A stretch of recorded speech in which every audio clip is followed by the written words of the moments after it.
최승진의 아침 뉴스. 여러분 안녕하십니까. 2월 9일 금요일 CBS 아침 뉴스 최승진입니다.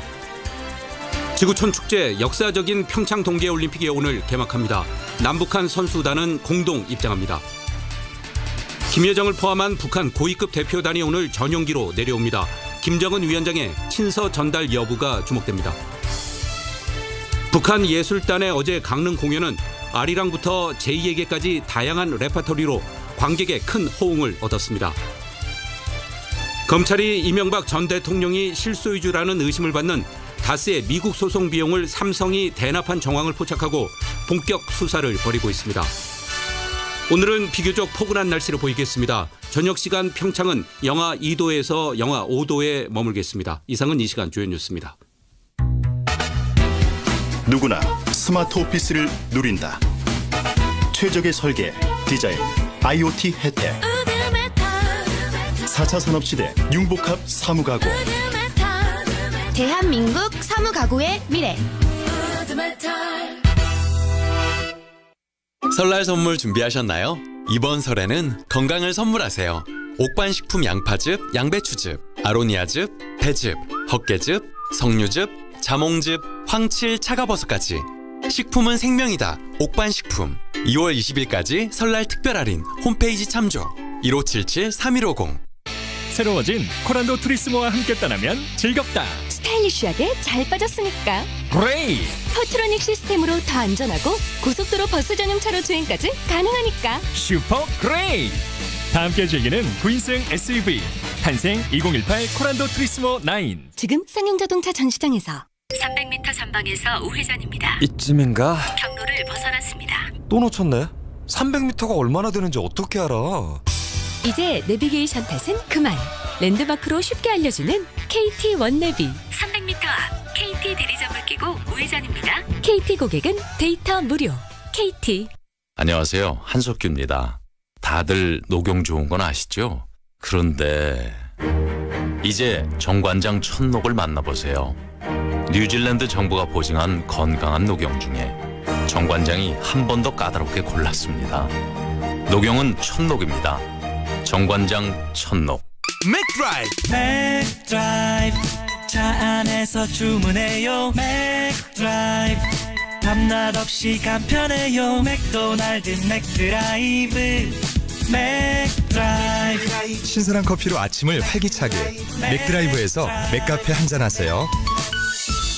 알면 알수록 참 좋은 사람이 있습니다. 건강한 세상을 꿈꾸며 한 길만 묵묵히 걷는 사람. 자신보단 우리를 먼저 생각하고 지금보단 내일이 기대되는 그런 사람. 당신 곁에 알리코 제약이 있습니다. 알면 알수록 건강해집니다. 알리코 제약.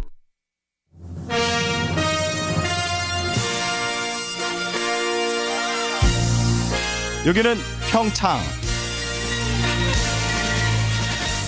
하나된 열정 2018 평창 동계올림픽의 성화가 오늘 개막식을 시작으로 17일간 불타오릅니다. 92개국 2,900여 명의 선수가 참가하는 평창올림픽은 무엇보다 남북한 선수단의 공동 입장 등 대결보다는 화합이라는 올림픽 정신을 구현했다는 점에서 전 세계의 주목을 받고 있습니다. 개회식이 열리는 평창에 나가 있는 김동빈 기자를 연결합니다. 김동빈 기자. 네, 저는 개막식이 열리는 평창에 나와 있습니다. 네, 모의 개막식 때 관람객들이 평창의 추위를 실감하지 않았습니까? 지금 날씨는 어떻습니까? 네, 제가 나와 있는 개막식장 앞은 다행히 영하 6도, 체감온도 영하 10도로 비교적 춥지 않은 날씨를 보이고 있습니다. 하지만 여전히 바람은 쉴 새 없이 불고 있는데요. 이곳은 평창에서도 바람이 많기로 유명한 바람골로 황태를 말리던 황태덕장으로 쓰인 곳이기도 합니다. 오늘은 기온이 많이 오른다는 예보가 있었지만 개막식이 밤 8시부터 진행되기 때문에 체감온도는 영하 10도 이하로 떨어질 것으로 보입니다. 개회식에 오시는 분들은 추위와 바람에 대비해 중무장을 하고 와야 후회가 없을 듯합니다. 네, 지금 현장 분위기는 어떻습니까? 지금 현장은 아직 한산한 모습입니다. 하지만 화려한 조명들이 개막식장 주변을 비추면서 벌써부터 축제 분위기를 자아내고 있습니다. 방금 전인 아침 7시부터는 대관령 IC에서 개회식장으로 오는 승용차의 통제가 시작됐습니다. 오늘 개막식 관람객들은 행사장에서 2km 떨어진 대관령 환승주차장에 차를 세운 뒤 5분 간격으로 오는 셔틀버스를 타고 개막식장에 가게 됩니다. 네, 오늘 저녁 8시에 개막식이 시작이 되는데 개막식 주요 관전 포인트 어떤 게 있을까요? 네, 가장 큰 볼거리는 아무래도 개막식 공연입니다. 개막식은 오늘 저녁 8시 한국의 종소리와 함께 시작됩니다. 개막식 공연 내용은 공개되지 않았지만 강원도에 사는 5아이가 한국의 고대 신화에서 출발해 과거와 미래를 탐험하며 평화를 찾아 나서는 과정이 동화처럼 그려질 예정입니다. 개폐회식 기획 연출을 맡은 송승환 총감독의 말을 들어보시죠. 올림픽 개폐회식 역시 우리 전통을 보여주되 또 우리의 독특함을 보여주고 또 한국적이고 강원도적인 것을 보여주지만 외국 사람들이 보편적인 글로벌한 정서로도 감동을 느끼고 재미있게 볼 수 있는 그런 개폐회식이 되도록 노력을 하겠습니다. 북한 선수단과 공동 입장도 볼거리인데요. 92개국이 참가하는 이번 대회에서 남북한은 선수단 중 맨 마지막에 한반도기를 앞세워 개회식장에 들어갑니다.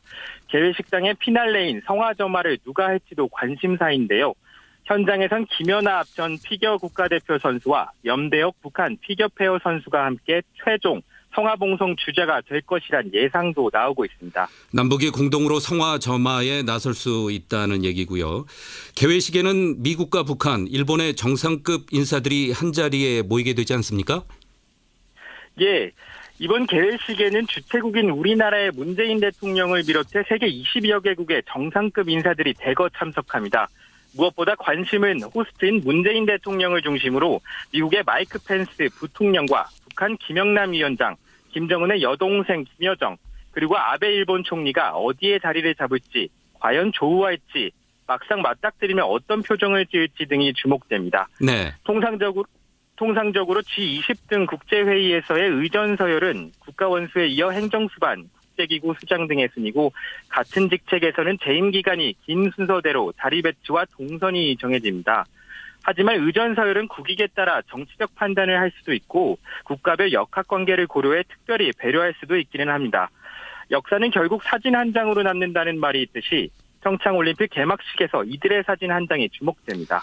역사는 결국 사진 한 장으로 남는다. 의미 있는 말인 듯 싶습니다. 평창 동계올림픽에서 우리 선수들의 활약이 무엇보다 기대가 되는데요. 목표가 어떻습니까?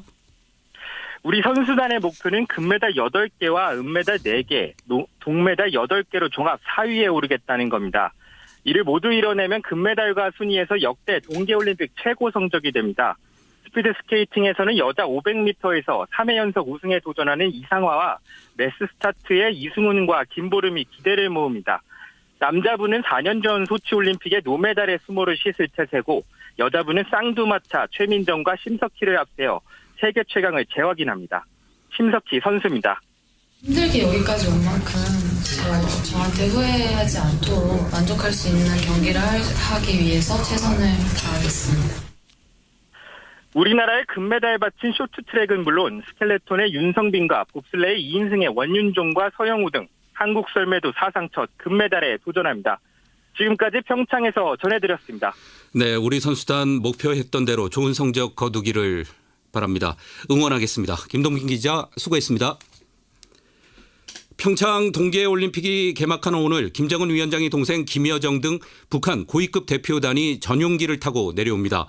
백두혈통의 데뷔 장면에 전 세계 이목이 쏠릴 것으로 보입니다. 도송의 기자가 전해드립니다. 김영남 최고인민회의 상임위원장과 김여정 노동당 제1부부장 등 북한 고위급 대표단은 전용기를 타고 평양에서 출발해 2015년 10월 이후 끊겼던 서해 직항로를 거쳐 오늘 오후 1시 30분 인천공항에 도착할 예정입니다. 북한 대표단은 평창으로 이동해 저녁에 열리는 동계올림픽 개막식에 참석합니다. 문재인 대통령이 주최하는 각국 정상 환영 행사에는 단장인 김영남 상임위원장만이 참석합니다. 이 과정에서 북한 대표단과 마이크 펜스 부통령 등 미국 대표단과의 조우나 접촉이 이루어질지도 관심사입니다. 내일은 문 대통령과 오찬 회동을 갖습니다.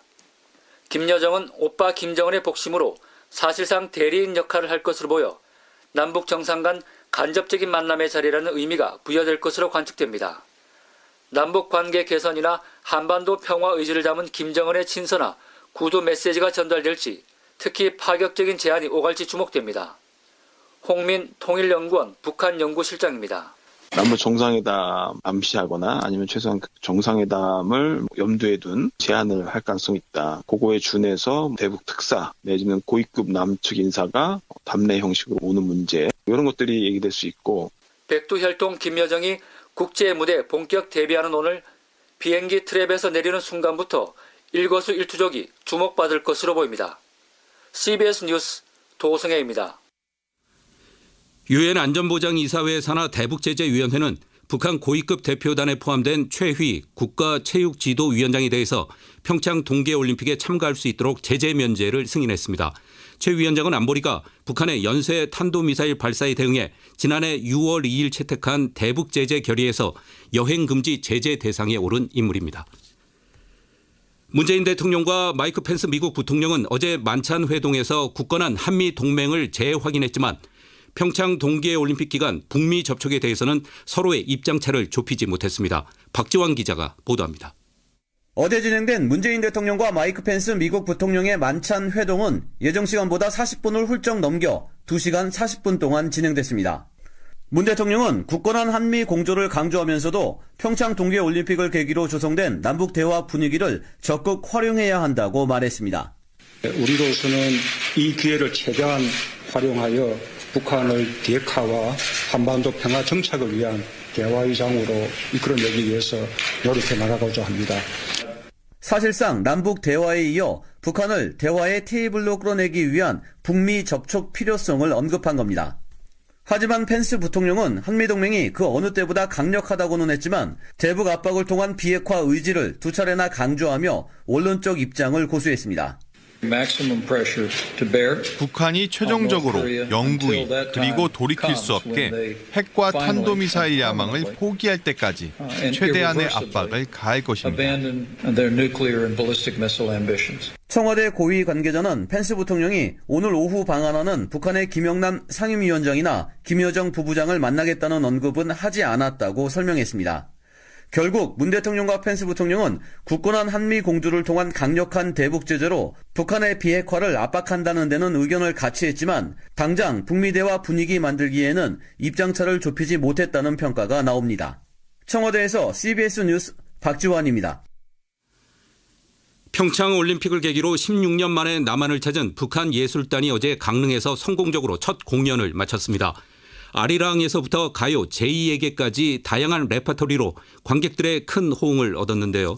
다만 공연 직전까지 일부 북한 노래의 가사 문제로 우리 측과 의견 충돌을 빚기도 했습니다. 조은정 기자가 보도합니다.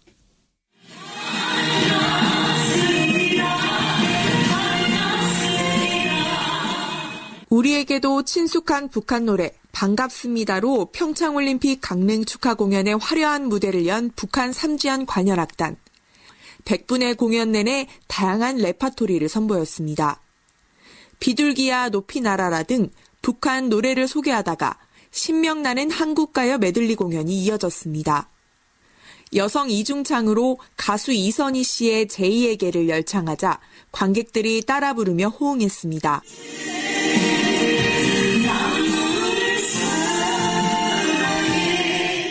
유명 클래식곡, 뮤지컬 곡 등 수준급 연주도 이어졌습니다.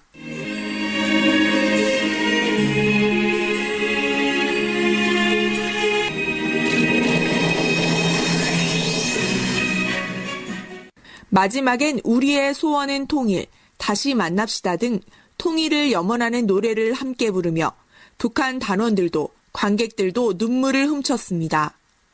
어제 관람객 800여 명 중 560여 명이 추첨된 일반 시민들로 공연이 끝나고도 앙코르를 요청하며 만족감을 표했습니다.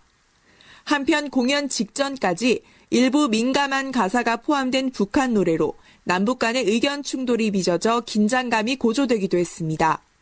결국 본 공연에서는 한 곡은 빠지고 한 곡은 개사해 큰 논란은 피해갔습니다. CBS 뉴스 조은정입니다. 북한 예술단 공연을 본 대다수 관객들은 기대 이상이었다며 엄지손가락을 치켜세웠습니다. 평창올림픽 특별취재팀 김민성 기자가 보도합니다. 어제 열린 북한 삼지연 관현악단의 공연은 평창올림픽 그 어떤 스포츠 경기보다 뜨거운 관심을 받았습니다. 지난 2002년 8월 이후 북한 예술단이 남한에서 가진 16년 만의 공연. 100대1 경쟁률을 뚫은 관객들은 기대에 찬 표정으로 공연 서너 시간 전부터 장사진을 이뤘습니다. 또 강릉 아트센터 주변에는 태극기와 성조기를 든 보수단체 회원들과 한반도기를 든 진보단체 회원들이 일찌감치 자리를 잡고 집회를 벌였습니다. 경찰은 혹시 모를 충돌을 막기 위해 경력 수백 명으로 공연장 입구를 틀어막고 삼엄한 분위기를 연출했습니다. 하지만 장외 대결이 공연의 감동까지 막을 수는 없었습니다. 대다수 관객들은 미소를 띤 채 공연장을 빠져나와 통일의 희망을 이야기했습니다. 음악이 힘차고 또 간절한 마음도 있는 것 같아요. 통일 노래가 제일 가슴 아팠어요. 마음 깊은 곳에서 우리는 그 시대를 체험하지 않았는데도 올라오는 거 보니까 같은 피구나 하는 걸. 예술단 단원들은 공연이 끝나고도 2시간 넘게 기다리고 있던 환영 인파를 향해 손을 흔들며 화답했습니다. 이들은 오는 11일 서울에서 다시 한번 공연을 가진 뒤 북한으로 돌아갈 예정입니다. 강릉에서 CBS 뉴스 김민성입니다. 세계 최강 한국 쇼트트랙 대표팀이 내일 첫 금메달 사냥에 나섭니다. 남자 쇼트트랙 이미호준과 황대현, 서일아 선수는 내일 오후 7시부터 강릉 아이스 아레나에서 열리는 남자 1500m에 출격합니다. 한편 평창 동계올림픽 한국 선수단의 첫 승을 안겼던 컬링의 장혜지, 이기정은 두 번째 경기에서는 중국의 5대7로 아쉬운 패배를 당해 예선 1승 1패를 기록했습니다. 잠시 일반 뉴스를 전해드린 다음에 계속해서 올림픽 관련 소식 전해드리겠습니다. 이명박 정권이 BBK 자금 140억 원을 다스로 돌려받는 데 개입한 의혹을 수사 중인 검찰이 어제 삼성전자 본사를 압수수색했습니다. 다스를 둘러싼 의혹 수사 과정에서 삼성전자에 대한 검찰의 강제 수사는 이번이 처음입니다. 보도에 장성주 기자입니다. 서울중앙지검은 어제 저녁 서울 서초동 삼성전자 사업과 이학수 전 삼성그룹 부회장 자택을 압수수색했습니다. 검찰은 다스가 미국에서 김경준 씨 등을 상대로 소송을 벌여 140억 원을 돌려받는 과정에 변호사 비용을 삼성전자가 대납한 정황을 포착했습니다. 특히 이건희 회장에 이어 삼성의 2인자인 이학수 전 부회장이 이 과정에 관여한 정황도 포착한 것으로 알려졌습니다. 검찰은 이 전 부회장과 삼성전자가 다스의 변호사비를 대납한 이유와 금전 전달 과정을 집중 수사할 방침입니다. 앞서 BBK 주가 조작 사건의 피해자인 옵셔널 캐피털은 김경준 씨로부터 돌려받을 140억 원을 청와대 등이 개입해 다스로 빼돌렸다며 이명박 전 대통령을 고발했습니다. 다스는 2003년 5월 김 씨를 상대로 미회수 투자금 140억 원 반환 소송을 시작했고 이 전 대통령 재임 시기인 2011년 돌려받았습니다. 이에 따라 이번 수사 과정에서 다스의 실소유주가 밝혀질 수 있을지 주목됩니다. 한편 삼성전자는 박근혜 최순실 게이트에 연루된 이재용 삼성전자 부회장이 2심에서 집행유예를 받고 석방된 지 사흘 만에 다시 검찰의 수사망에 올랐습니다. CBS 뉴스 장성주입니다.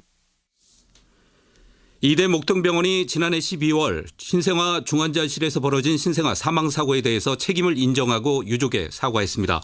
이대 목동병원은 어제 오후 유족들과의 관담회를 열어 이 같은 의사를 전달하고 재발 방지를 약속했다고 밝혔습니다. 국회가 가상화폐 투자 광풍이 한풀 꺾인 시점에서 뒤늦게 관련 법안을 잇따라 발의했습니다. 가상화폐 투기 광풍이 일었던 지난해 하반기부터 입법 문제가 지적됐는데 왜 국회는 손을 놓고 있었는지 홍영선 기자가 취재했습니다. 국회 의안정보 시스템에 따르면 국회에 발의된 가상화폐 관련 법안은 3개입니다. 제일 먼저 발의된 법안은 지난해 7월 박용진 더불어민주당 의원이 낸 전자금융거래법 개정안입니다. 그러나 정무위에서는 공청회만 한 번 했을 뿐 논의조차 하지 않았습니다. 또 다른 2개의 법안은 이번 달 초 잇따라 발의됐습니다. 그런데 이 2가지 법안은 박 의원의 법안과 거의 비슷할 뿐 아니라 내용이 부실해서 국회 전형적 관행인 베끼기 법안이라는 지적을 받고 있습니다. 이처럼 국회가 가상화폐 관련 입법에 손을 놓다시피 하다 뒤늦게 움직인 이유는 가상화폐에 대해 국회의원과 보좌진의 이해가 부족해서라는 것이 정치권 안팎의 시각입니다. 지난해 하반기부터 가상화폐에 대한 투기 현상과 문제점이 잇따라 발생했지만 해당 상임위원회인 정무위 보좌진은 관련 내용조차 몰랐습니다. 그나마 어제 입법조사처와 정무위 여야 3당 간사가 공동으로 세미나를 열어 논의를 착수했습니다. 원종현 국회 입법조사처 입법조사관입니다. 그 문제가 생기는 포인트에 맞추는 법안의 수정이나 보완안이 지금 있는 법으로 적용이 가능합니다. 거래소의 설립 취지를 좀 강화시킨다던가 거래소에 대한 건전성부터 확보시킬 수 있는 여러 가지의 즉각적 방법들이 있을 것입니다. 정부는 단기적으로 국내 거래소에서의 과열을 제어하는 가운데 국제적 흐름을 보면서 대응할 것이라고 말했습니다. CBS 뉴스 홍영선입니다. 차기 동계올림픽 개최 국가인 중국에서도 평창올림픽에 대한 관심이 뜨거워지고 있습니다. 올림픽 여행 상품이 완판되고 매체들의 보도 경쟁도 치열해지고 있습니다. 베이징에서 김중호 특파원이 보도합니다. 중국은 이번 평창올림픽에 181명의 선수단을 보냈습니다. 선수단 규모로는 밴쿠버 올림픽 이후 최대 규모로 중국의 평창올림픽에 대한 각별한 관심을 느낄 수 있습니다. 특히 다음번 동계올림픽 개최지로 수도인 베이징이 선정된 만큼 중국 내의 동계올림픽에 대한 관심도 높아지고 있습니다. 중국에서 평창올림픽 경기 티켓을 독점 판매하는 카이사 여행그룹 관계자는 중국 관영 매체와 인터뷰에서 평창올림픽 경기와 연계된 여행 상품이 완판됐다고 밝혔습니다. 당초 사드 후폭풍 등으로 제기됐던 티켓 판매 부진 우려가 무색할 정도입니다. 관영 CCTV를 비롯해 주요 매체들도 평창올림픽에 대한 보도 경쟁에 들어갔습니다. 여기에 북한 선수단과 응원단의 올림픽 참여 결정으로 중국 매체들의 평창올림픽에 대한 관심도는 더욱 높아지고 있습니다. 특히 CCTV는 각 시간대별 뉴스마다 올림픽이 열리는 평창 현장을 직접 연결하는 등 올림픽 분위기를 시청자들에게 전달하는 데 총력을 기울이고 있습니다. 평창의 추위가 어느 정도냐면 문 밖에 놔둔 생수병이 30분 만에 얼어붙고 휴대전화에도 핫팩을 붙여줘야 합니다. 중국의 트위터로 불리는 웨이보에서도 평창 해시태그의 조회수가 최근 1억 회를 넘어서는 등 중국 네티즌들의 올림픽 열기도 뜨거워지고 있습니다. 베이징에서 CBS 뉴스 김중호입니다.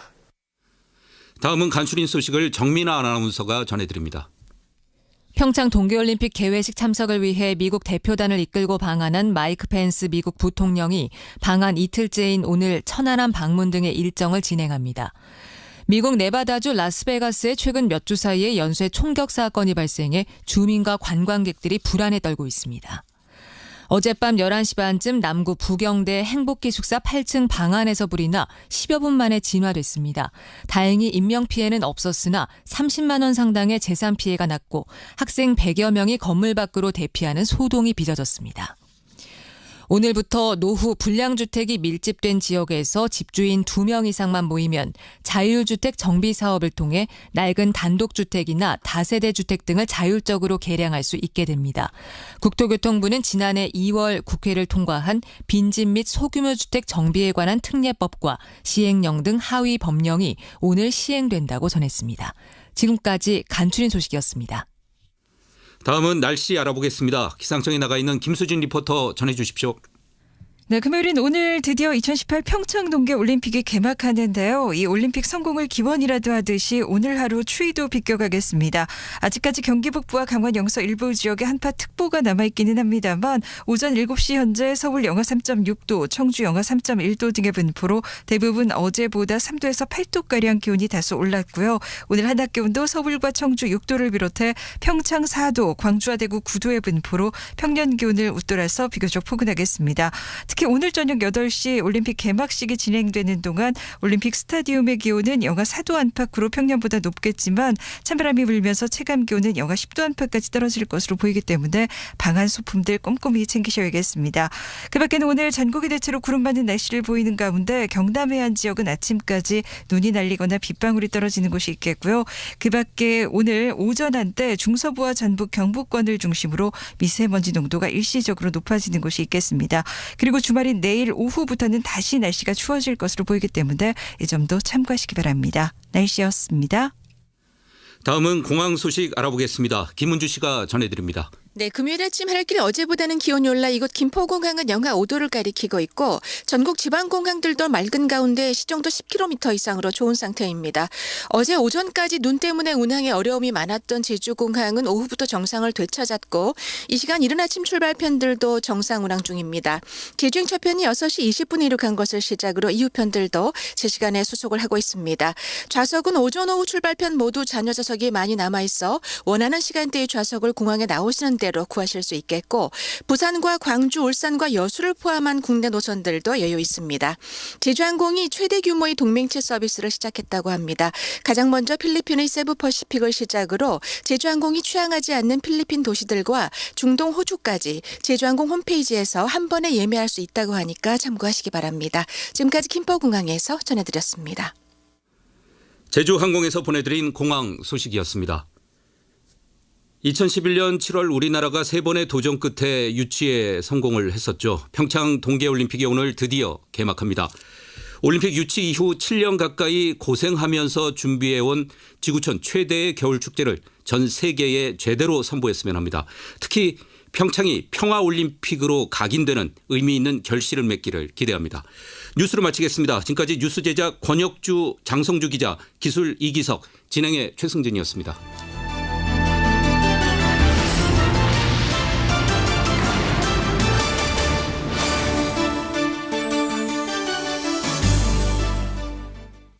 CBS.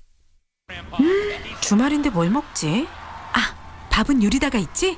맛집에서 먹던 맛 그대로 간편하게 하림 밥은 요리다.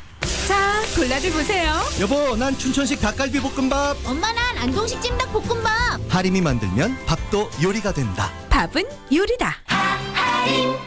한국교직원공제회가 100% 출자한 예담 상조를 아십니까? 스승처럼 든든한 믿음의 예로부터 대쪽보다 올곧은 정직의 예에 이르기까지 예담은 상조 문화의 본보기를 만들고 있습니다. 대한민국 상조의 더 바른 예. 안녕하십니까, 유정현입니다. 종로학원은 국내에서 가장 오래된 입시학원입니다. 많은 명문대 합격생들이 종로학원 출신으로 그 명성은 계속되고 있습니다. 상위권 대학에 꼭 합격하고자 하는 학생, 종로학원 재수종합반, 기숙학원, 독학재수관에서 성공의 길로 지도하겠습니다. 검색창에 종로학원. 오늘은 함께 일하는 희망 공식에 대해 알아볼까요? 기회를 나누면 더 큰 기회가, 가능성을 나누면 더 큰 가능성이 더해지는 일. 함께 일하는 희망 공식입니다. 나눔이 더합니다. 일자리를 만들고 나누는 사회, 우리의 미래를 더하는 일입니다. 공익광고협의회. 안녕하세요. CBS 아나운서 김은영입니다. 내일 이룸 학교라고 들어보셨나요? 내일 이룸 학교는 만 15세 이상 24세 이하 학교 밖 청소년들의 자립을 위해 무료로 직업훈련을 해주는 취업 진로 프로그램입니다. 바리스타, 미용사, 제빵사, 간호조무사 훈련을 받을 수 있는데요. 모집 기간은 2월 28일까지로 자세한 사항은 1644-8100으로 문의하시거나 한국산업인력공단 홈페이지를 참조하시면 됩니다. 이제부터 미래를 차근차근 준비해보세요. 이 캠페인은 여성가족부와 한국산업인력공단이 함께합니다. 안녕하세요. 아나운서 정다은입니다. 최저임금 인상에 따른 인건비와 사회보험료 부담 한 번에 해결할 수 있는 방법이 있습니다. 먼저 일자리 안정자금 지원 사업입니다. 30인 미만 사업에 190만 원 미만인 노동자를 1개월 이상 고용한 경우 노동자 1인당 월 최대 13만 원까지 지원합니다. 또 하나, 두루누리 사회보험 지원 사업입니다. 10인 미만 사업에 190만 원 미만인 노동자와 그 사업주에게 고용보험과 국민연금 보험료를 최대 90%까지 지원합니다. 사업주와 노동자의 부담은 낮추고 혜택은 높이세요. 이 캠페인은 고용노동부, 보건복지부, 근로복지공단과 국민연금공단이 함께합니다. 리포터 조심입니다. 겨울철엔 특히 건설 현장에서 사고가 많이 발생합니다. 직접 확인해 보겠습니다. 지금 생수통에 담고 있는 게 뭔가요? 방동제예요. 이렇게 하면 쓰기가 편해서. 잠시만요. 물로 착각해 마시는 사고가 잦으니 위험 표시 확실히 해주세요. 비키세요. 급해요. 조심하세요. 바닥이 미끄러우니 살펴가며 작업하세요. 그리고 화재 위험이 있으니 용접, 용단 작업 주변 및 난방기구 주위에 가연성 물질은 두지 않고 질식 및 중독 사고 예방을 위해 콘크리트 양생 작업 전엔 꼭 산소 및 유해가스 농도 측정, 보호구 착용 및 환기를 실시해야 합니다. 조심조심 코리아. 이 캠페인은 고용노동부와 안전보건공단이 함께합니다. 이 아름다운 당신과의 순간이 우리 곁에 더 오래 머무르기를. 인간의 시간을 연구하는 기업 메디톡스에서 현재 시간을 알려드립니다. 인간의 시간을 연구하는 기업 메디톡스에서 7시 30분을 알려드립니다.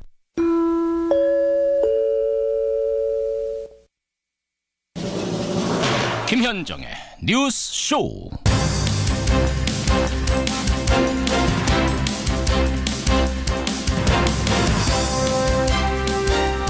평화의 아침이 밝았습니다.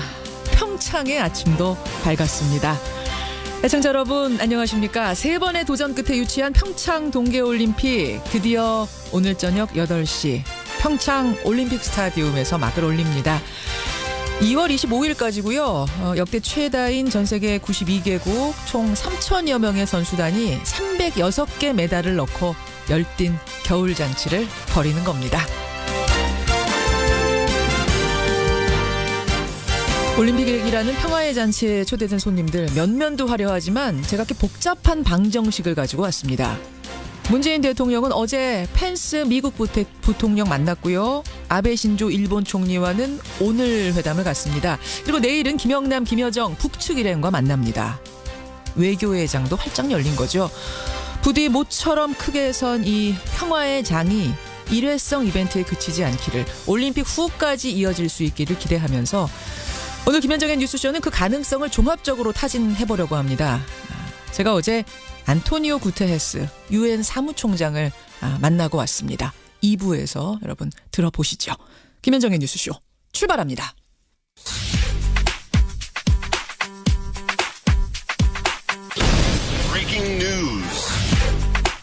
김현정의 뉴스쇼가 주목한 오늘의 포인트 김정훈 기자 나와 있습니다. 어서 오세요, 김 기자. 네. 드디어 열렸네요. 맞습니다. 평창 축제의 서막이 오르고 있습니다. 공식 개막식은 저녁 8시입니다. 예. 그때부터 25일까지 강원도 평창에서 17일간의 뜨거운 열전이 이어지는 것이죠. 예. 사실 어제부터 경기가 시작되긴 했습니다. 그렇죠. 장예지 이기정 선수가 컬링 종목에서 핀란드를 꺾었지만 이어서 열린 중국과의 2차전에서는 아쉽게 패했네요. 예. 오늘은 프리스타일 스키 모굴 경기 또 피겨 스케이팅 등에서 우리 선수들이 출전하고요.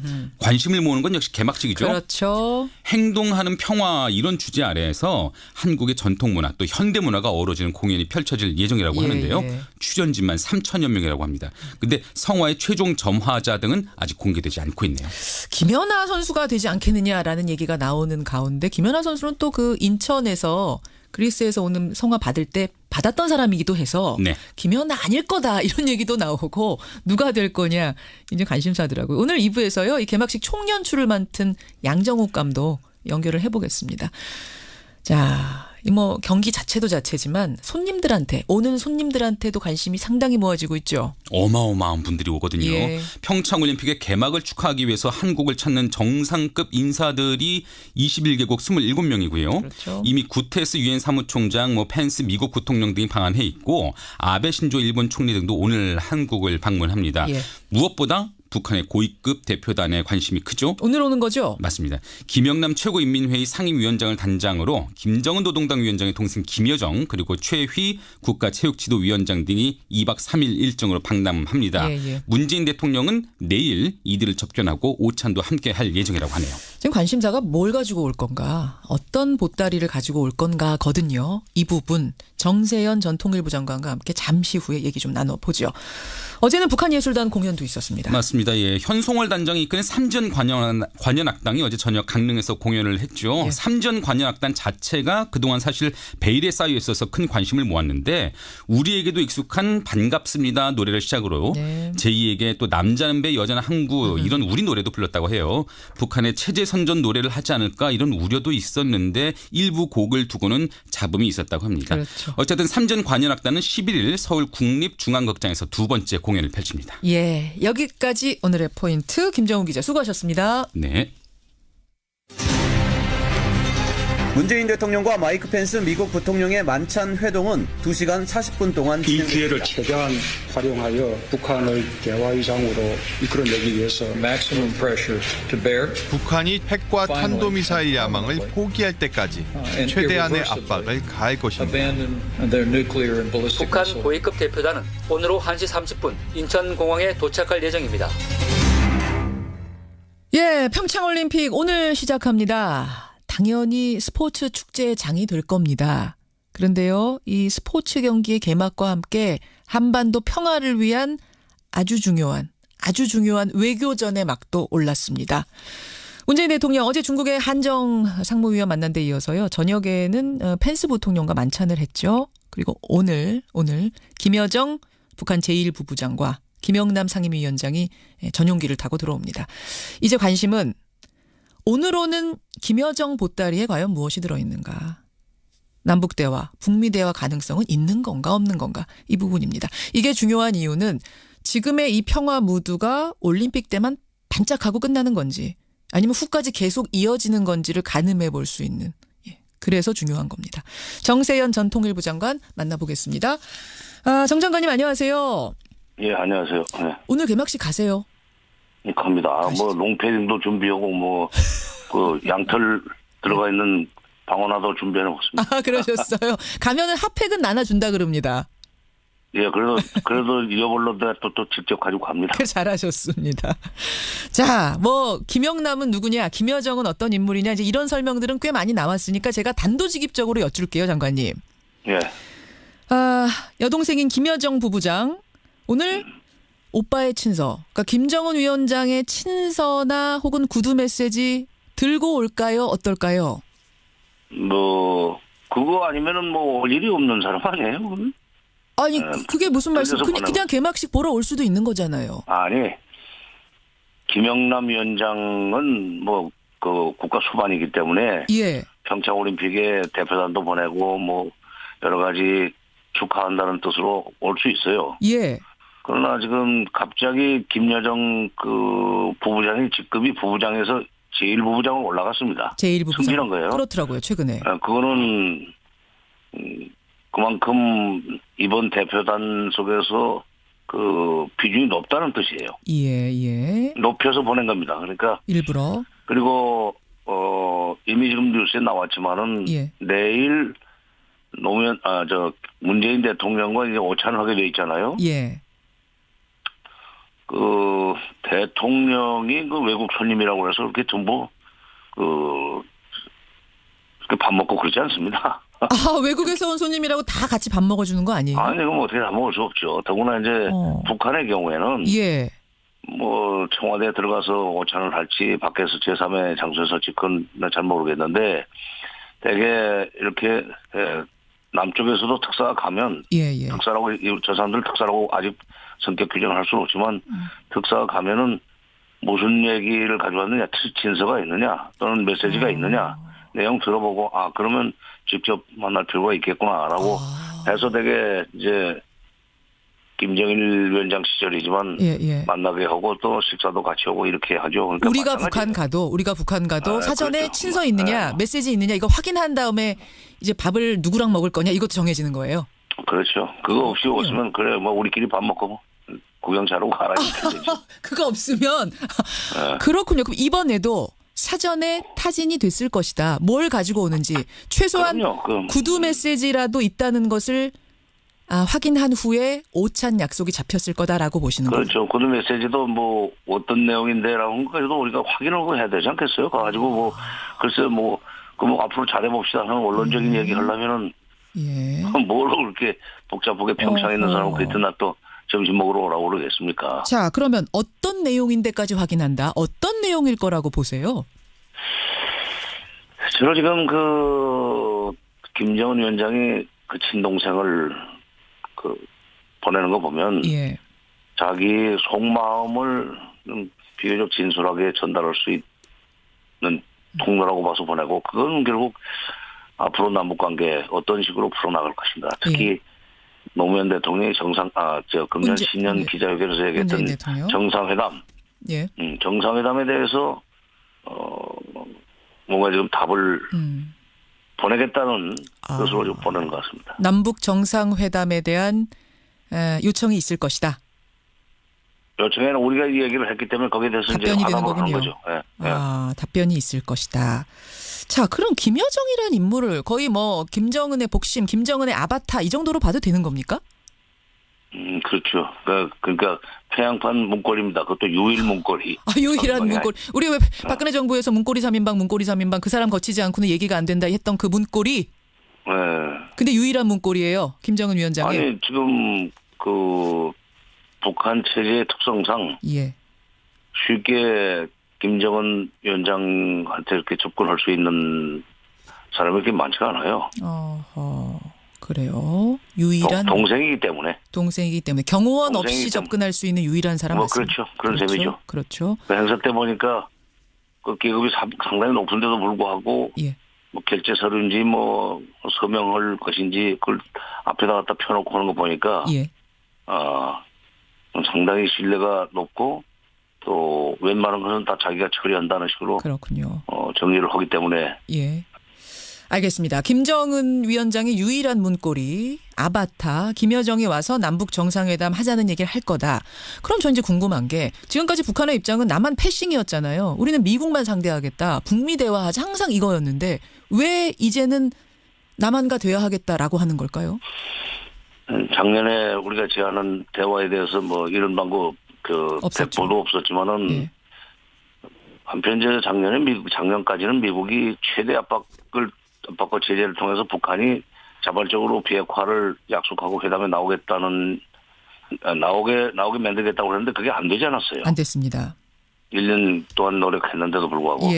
그런데 북한도 마찬가지죠. 이렇게 핵실험하고 미사일 계속 발사해대면 미국이 뒤로 슬그머니 만나자라고 얘기할 줄 알았는데 그게 그런 움직임이 없으니까 평창 올림픽을 계기로 해서 남북 대화를 먼저 시작한 뒤에 남북 대화라는 다리를 통해 가지고 뭐 미북 대화 또는 그 미북 대화로 건너가자. 그러니까 서울을 들려서 와싱턴을 가고 싶다는 그런 계산에서 서울을 들려서 그러니까 우리가 다리를 좀 놔다오. 말하자면은 가교 역할을 해다오. 이렇게 되는 거군요. 그게 그럼 우리 입장에서도 나쁠 거 없는 거죠? 이거 뭐 이니셔티브를 준다는 어떤 그 운전석을 준다는 느낌 날 수 있는 겁니까? 그렇죠. 그러니까 앞으로 지금 남북 대화가 잘 돼서 뭐 좋기로는 뭐 정상회담까지 돼서 우리가 이제 미북 대화를 주선해 줄 수 있는 그런 상황이 되는 게 제일 좋은데 그렇게 해서 그럼 미북 대화가 성사된 뒤에 그러면 그 남북 대화는 북한이 버리고 가느냐? 그렇게는 못할 겁니다. 왜냐하면 남북 대화가 계속 돼야만 미북 대화도 동력을 유지할 수 있어요.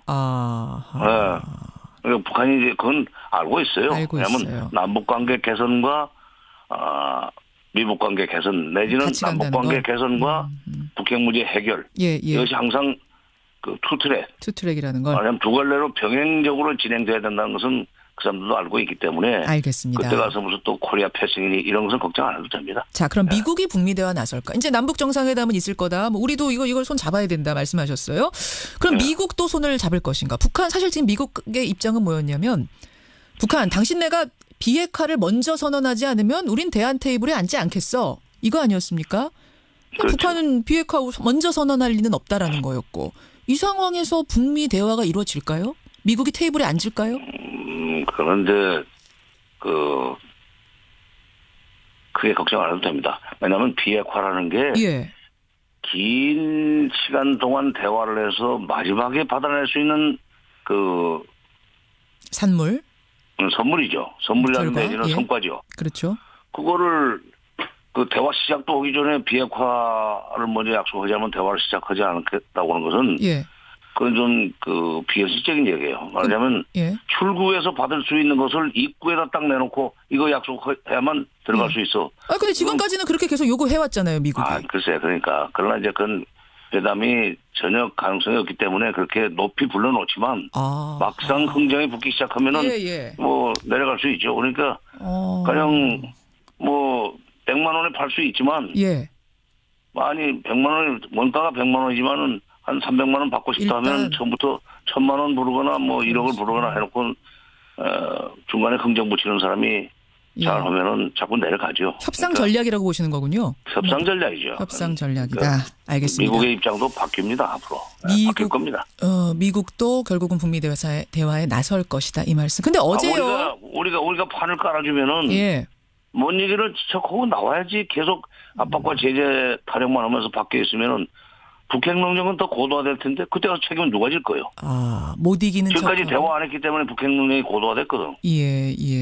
알겠습니다. 근데 어제 펜스 부통령하고 문재인 대통령 만났을 때 문재인 대통령이 뭐 아주 직접적으로 북미 대화 나서십시오 이렇게 얘기하진 않았다지만 이제 뉘앙스를 풍겼답니다. 만나면 좋겠다라는. 근데 펜스 부통령은 아직까지 여기에 대해서 나는 뭐 동선도 같이 짜지 말아달라 이 정도로 좀 강압적인 거 아닙니까? 저 강경한 거 아닙니까? 그건 어떻게 보세요? 아니 뭐 그거는 지금 김여정과 김영남이 어떤 메시지를 가져오는지도 잘 모르면서 되게 이제 우리가 희망적 관측은 하고 있지만 그 내용도 모르는 상황에서 보따리를 완전히 풀진 않은 상태에서 미국이 처음부터 좋아 우리가 당신이 판만 깔아주면 얼마든지 미국 대화할 수 있다는 식으로 선거폭에 나갈 수가 없죠. 그러니까 남북 대화 해보고 또 그다음에 뭐 좋기로는 남북 정상회담에서 김정은 위원장의 확실한 의지를 확인해가지고 그 다음에 우리가 그걸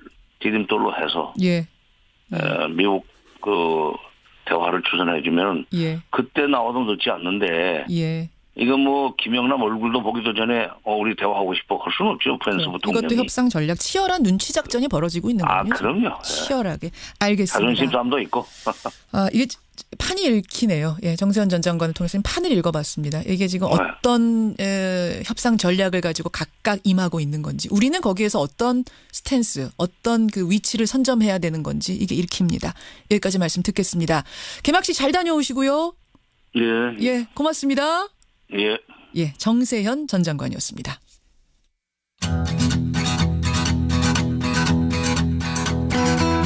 김현정의 뉴스쇼는 청취자 여러분의 참여로 이루어집니다. 트위터, 페이스북, 레인보우 게시판, 그리고 단문 50원, 장문 100원의 유료 문자 샵 1212, 우물정 1212 통해 참여하실 수 있습니다. 김현정의 뉴스쇼, 여러분과 함께 만듭니다. 김성환의 행간 시사평론가 김성환 씨 나오셨습니다. 어서 오십시오. 네, 안녕하세요. 평창의 아침이 밝았습니다. 그러네요. 드디어 왔네요. 드디어 그날이. 왔습니다. 7년 정도 우리가 고생한 거잖아요. 그렇죠. 3번이나 물 마셨다 그래야 되나요? 떨어지고 난 다음에 겨우 이제 평창 유치했는데 그동안에 열심히 준비했으니까요. 이제부터는 그 빛을 이제 다시 봐야 될 때가 된 것 같습니다. 평화의 기운 같은 것을 우리가 이거를 흡수해야 됩니다. 경기도 맞습니다. 경기지만 지금 이 분위기 있잖아요. 이걸 쭉 이어가기 위한 노력도 하면서 축제를 즐겼으면 좋겠습니다. 아까 정세현 전 장관 얘기 중에는 분명히 좋은 메시지가 있을 거다. 아무나 밥 먹여주지 않는다 청와대가. 이 얘기도 저는 굉장히 명쾌하게 들리네요. 아니 남북 관계는요. 이 오리 같아요. 그러니까 겉으로는 이렇게 우아하게 있는 것 같지만 밑에서 막 뭔가가 이루어지고 있는 거거든요. 백조. 백조인가요? 죄송합니다. 비슷하게 생기긴 했어요. 오리나 백조나. 오리나 백조나. 알겠습니다. 김성환의 행간에서는 뭐 가지고 오셨어요? 어제 저녁 강릉 아트센터에서 북한 예술단 공연이 있었습니다. 열렸습니다. 현장 분위기가 아주 뜨거웠다고 하는데요. 140명 역대 최대 규모의 예술단원이 노래와 연주를 펼칠 때마다 관중들이 뜨거운 박수갈채를 보냈다고 합니다. 2002년 이후 16년 만에 남쪽에서 펼쳐진 북한 예술단 공연. 이 뉴스의 행간을 좀 살펴볼까 합니다. 최대 관심은 무슨 노래 부를 거냐 이거였는데 사실 맞아요. 북한에서 안 알려줬잖아요. 끝까지. 그러게요. 두고 보시라고 뭐 이런 거 있잖아요. 그 남쪽에 우리나라의 대중가요들이 많이 선정됐더라고요. 그러게요. 저도 좋아하는 노래들이 꽤 많이 있는 것 어떤 같은데요. 거 좋아하세요? 제2에게, 남자는 배 여자는 항구, 이별, 당신은 모르실 거야, 사랑의 미로, 다 함께 차차차. 아주 우리 취향 저격이었어요. 맞아요. 홀로 아리랑 왁스의 여정도 들어가 있었어요. 심지어. 뭐 우리 케이팝이 들어갈 거냐 말 거냐 여러 가지 얘기가 있었는데 그 정도까지는 아니어도 국민 모두가 공감할 수 있는 노래들을 많이 넣은 것 같습니다. 맞습니다. 반갑습니다로 시작은 했고. 반갑습니다로 시작했고 다시 만납시다. 이 노래로 끝을 맺었는데요. 이 노래 부르고 나갈 때 다시 만나자 그러면서 그 가수들이 이 손을 흔들면서 얘기를 했다고 하는데 관중들도 같이 눈물을 흘리기도 하고 그랬다고 합니다. 자, 16년 만입니다. 16년 만에 이 남한에서 예술단이 공연을 했습니다. 이 뉴스의 행간 이면에도 분명히 뭔가가 있죠. 네, 첫 번째 행간은요. 트집잡기 보도가 민망해졌다입니다. 트집잡기 보도요? 네, 예술단 공연을 준비할 단계부터 시작해서 사실은 국내 언론 중에 계속 트집잡기식 보도를 하는 그런 것들이 많이 있었습니다. 사실 어느 특정 언론이라고 말하기도 좀 민망한데요. 현성월 단장이 방문했을 때는 뭐 신변잡기식 보도를 하고 굉장히 선정적인 보도들이 막 쏟아져 나왔잖아요. 그렇죠. 그리고 10시간도 안 돼서 공연에 합의를 했다. 이거 가지고도 회의 시간이 짧은 것까지 시비를 걸기도 했었고. 왜 회의 시간이 짧냐는 것까지? 네, 왜 이렇게 빨리 합의했느냐 뭐 이런 것까지 얘기했고요. 공연 레퍼토리가 정해지지도 않았는데 심지어 공영방송까지 나서서 체제 선전장이 될 거다 이런 우려를 쏟아내기도 했었습니다. 또 한 신문은 정부가 공연 관람 신청 받기 시작한 첫날에 공연 내용도 모르는데 관람 신청하라고 한다. 뭐 이런 그것도 얘기까지 비판했어요? 됐어요. 네, 그렇게요. 아니 내용은 알아야 가는 거 아니냐 뭐 이런 얘기까지 하는데요. 결과는 어땠습니까? 뭐 기우였다고 봐야 되나요? 너무 트집잡기식으로 우리가 좀 사소한 것까지 너무 신경을 썼던 거 아닌가 싶기는 한데요. 물론 이제 공연 직전에 두 노래의 가사 가지고 사실 좀 신경전이 있었다고는 하는데 맞아요. 그걸 이제 수정하고 한 노래는 뺐다고 하잖아요. 예. 근데 이 기억 떠올리시면 이게 북한의 태도가 얼마나 바뀌었는지 알 수 있는데요. 현성월 단장이 단원들을 이끌고 중국 가서 공연했을 때 1.1획도 빼지 않겠다. 돌아왔잖아요. 그냥 철수하고 와버렸잖아요. 바로 철수했습니다. 이번에는 노래도 빼고 가사도 바꿔서 부르고 그랬어요. 맞아요. 그러니까 북한의 태도가 얼마나 바뀌었는지 알 수 있는 대목인 것 같습니다. 두 번째 행간 뭔가요? 두 번째 행간은 실향의 아픔에 비해 좌석은 너무너무 부족했다입니다. 경쟁률이 얼마였습니까? 그 관람권, 무료 관람권 140대 1이었습니다. 140대 1. 거의 번개 맞을 확률에 가까운데요. 저는 사실 왜 제가 이 말씀을 드리냐면요. 전 복권도 그렇게 당첨이 안 되거든요. 이거 감히 신청할 생각도 못 했는데 당첨된 분들이 있더라고요. 그러게요. 일반 응모 관객이 560명. 실향민이 포함되어 있는 초청 관객이 252명 이렇게 해서 한 800명 정도가 봤어요 공연을.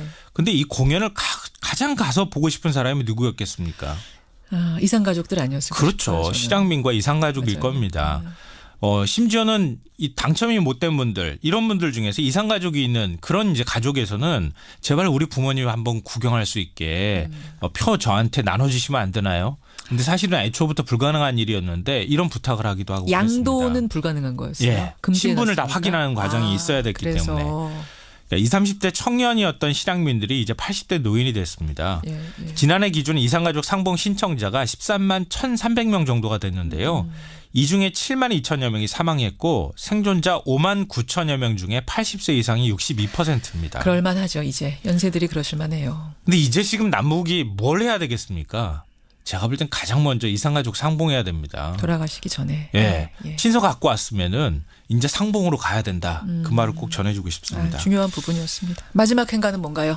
마지막 세 번째 행간은 렴대옥이 흘린 눈물의 의미입니다. 렴대옥이 흘린 눈물이요? 네, 렴대옥이면 북한 그 피겨스타? 예, 맞습니다. 맞죠? 이 북한 선수단이 입촌식이 어제 열렸는데요. 남쪽에서 인공기가 개항되는 것 모습을 지켜보면서 눈물을 이렇게 쭈르르 흘리더라고요. 렴대옥 선수가? 예, 북한 동료 선수들도 마찬가지였습니다. 이게 정말 인공기가 개항되는 거에 감동을 해서인지 아니면 분단의 아픔에 공감해서인지 제가 마음은 잘 모르겠어요. 근데 문득 5년 전 일이 떠올랐는데요. 어떤 거요? 평양에서 아시안컵 클럽 역도 선수권 대회가 열렸는데 북한 조선중앙TV가 태극기 개항과 애국가 연주하는 장면을 중계를 해줬습니다. 이게 이전까지는 상상할 수도 없는 일이었거든요. 맞아요.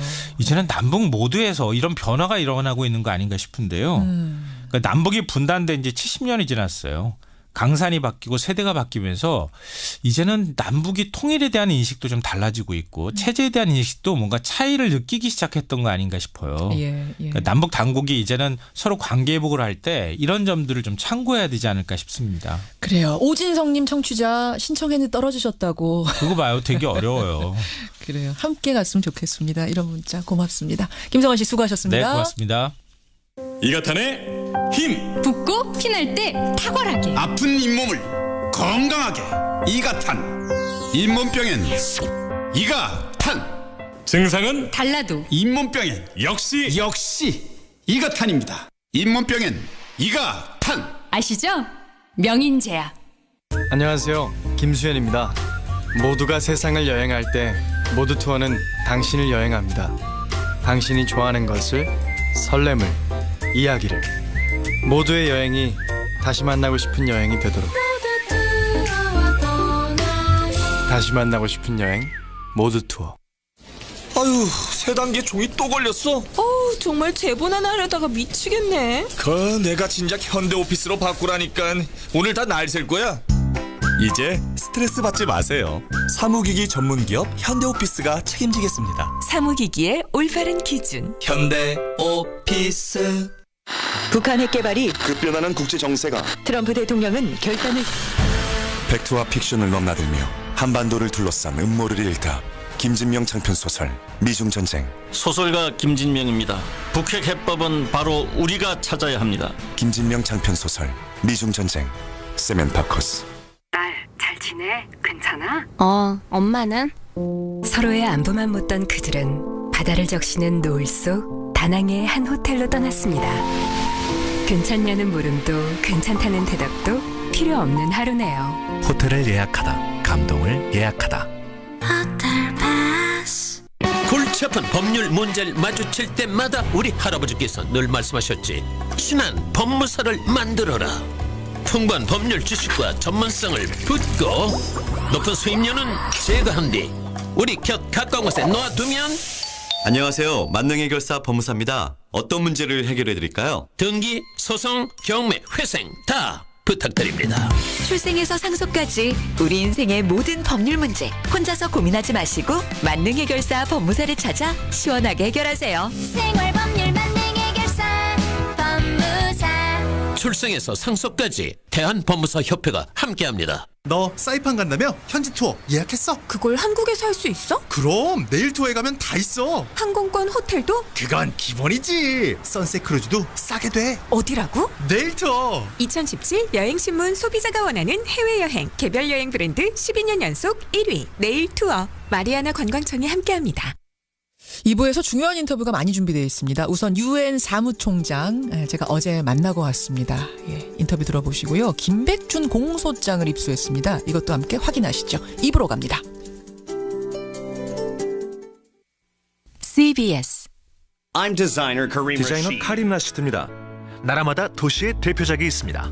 도쿄의 로펀기 힐스, 뉴욕의 타임스퀘어처럼 한국에도 이제 카림 에비뉴가 있습니다. 새로운 스타일의 신개념 브랜드 상가 카림 에비뉴. 지금 동탄, 김포, 세종에서 만나보세요. 반도건설. 아무리 바빠도 잊지 않는다. 딸 생일, 결혼 기념일, 그리고 보수총액 신고일. 맞아요. 작년엔 늦어서 과태료도 냈었잖아요. 이번엔 3월 15일 마감. 그 전에 미리 하자고. 고용산재보험 토탈 서비스를 통해 3월 9일까지 신고하면 추첨을 통해 경품도 주고 할인 혜택도 있어요. 어이 김 사장, 자네도 늦지 마시게. 3월 15일까지야. 올해 고용산재보험료 책정을 위한 보수총액 신고는 필수. 고용산재보험 토탈 서비스를 이용한 전자신고나 우편신고도 가능. 문의사항은 1588-0075. 이 캠페인은 고용노동부와 근로복지공단이 함께합니다. 안녕하세요. 엄마 검객 남현희입니다. 우리 주변에는 생명에 대한 책임을 지고 꿈을 향해 나아가는 멋진 엄마들이 있습니다. 당당하고 자랑스러운 엄마 미혼 양육모. 그들의 행복한 미래를 응원해주세요. 동방사회복지회와 사랑의 열매가 함께합니다. 아름다운 영웅 김영옥을 알고 계십니까? 독립운동가의 아들로 태어나 2차 대전과 6.25 전쟁에서 모든 전투를 승리로 이끈 전쟁 영웅이었습니다. 대령으로 제대 후 서거 때까지 33년을 사회봉사에 바친 위대한 인도주의자였던 김영옥. 암울한 시대에 태어나 세계를 무대로 기상을 떨친 재미동포 김영옥 대령을 통해 우리는 희망과 용기, 한국인의 정신을 배웁니다. 이 캠페인은 740만 재외동포의 든든한 버팀목 재외동포재단이 함께합니다. 골치 아픈 법률 문제를 마주칠 때마다 우리 할아버지께서 늘 말씀하셨지. 친한 법무사를 만들어라. 풍부한 법률 지식과 전문성을 붙고 높은 수임료는 제거한 뒤 우리 곁 가까운 곳에 놓아두면. 안녕하세요. 만능해결사 법무사입니다. 어떤 문제를 해결해 드릴까요? 등기, 소송, 경매, 회생 다 부탁드립니다. 출생에서 상속까지 우리 인생의 모든 법률 문제 혼자서 고민하지 마시고 만능해결사 법무사를 찾아 시원하게 해결하세요. 생활법률 만능해결사 법무사. 출생에서 상속까지 대한법무사협회가 함께합니다. 지금 내가 귀를 기울이고 있는 건 너의 이야기와 레인보우에서 흐르는 음악, 또 하나는 바로 레인보우 광고. 높은 청취율의 CBS 인터넷 라디오 레인보우. 레인보우의 광고를 전해보세요. 검색창에 레인보우 광고. 이야기와 음악이 있는 방송. 청취율이 높은 CBS 인터넷 라디오 레인보우에서 8시를 알려드립니다.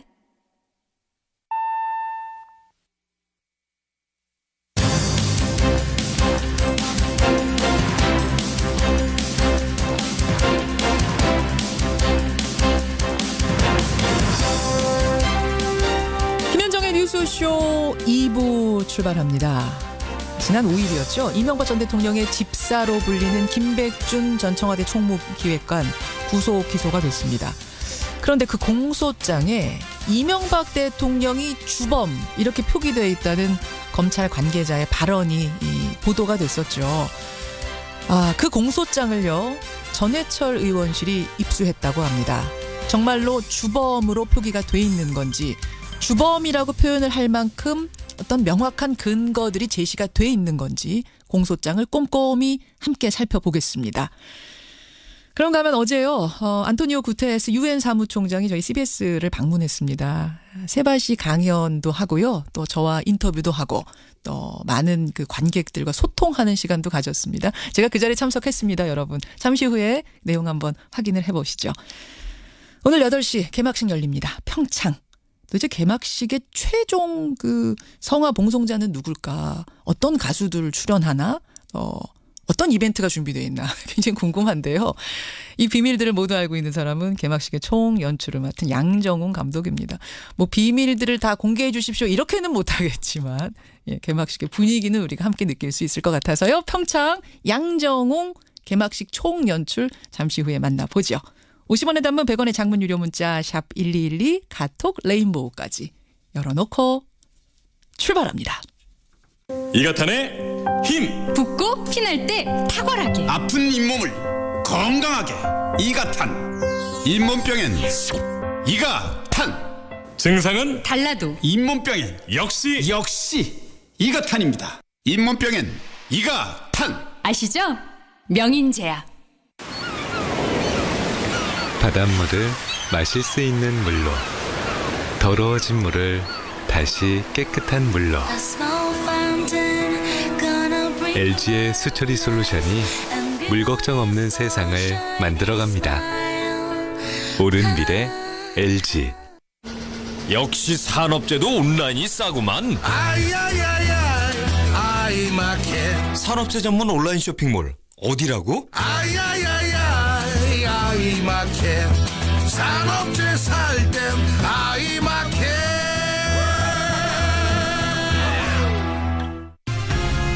김정근, 이지혜의 비타민 뉴스. 구주제약에서 정말 탐나는 비타민을 만들었습니다. 우리 부부처럼 탐난다고 합니다. 엘시스테인과 비타민의 만남, 엘시비탐. 피로엔 엘시비탐 파워, 피부엔 엘시비탐 미.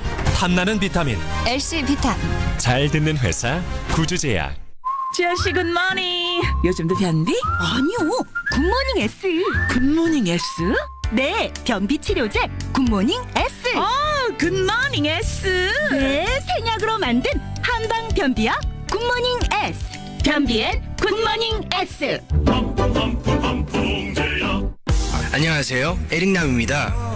내비게이션과 블랙박스의 선택이 정말 중요하다는 건 알고 계시죠? 언제 어디서나 빠르게 JY 맵, 24시간 안전하게 블랙박스 터치고. JY 커스텀과 함께하면 드라이빙이 편리해집니다. 자동차 IoT 전문기업 JY 커스텀. 예, 이명박 전 대통령의 집사로 불렸던 김백준 씨가 뇌물방조 그리고 국고손실 방조 혐의로 기소가 됐습니다. 그런데 그 공소장에 이명박 전 대통령이 주범이라고 표시가 돼 있다는 검찰의 발언이 나오면서 상당히 파장이 있었는데요. 이게 사실이었습니다. 예, 공소장에는 명백히 MB가 주범이다 적혀 있고 그 주범으로 볼 수밖에 없는 결정적인 이유들이 함께 적혀 있었습니다. 자, 이 김백준 씨의 공소장을 입수해서 직접 확인한 분, 더불어민주당 전해철 의원 연결을 해보죠. 전해철 의원님, 안녕하세요.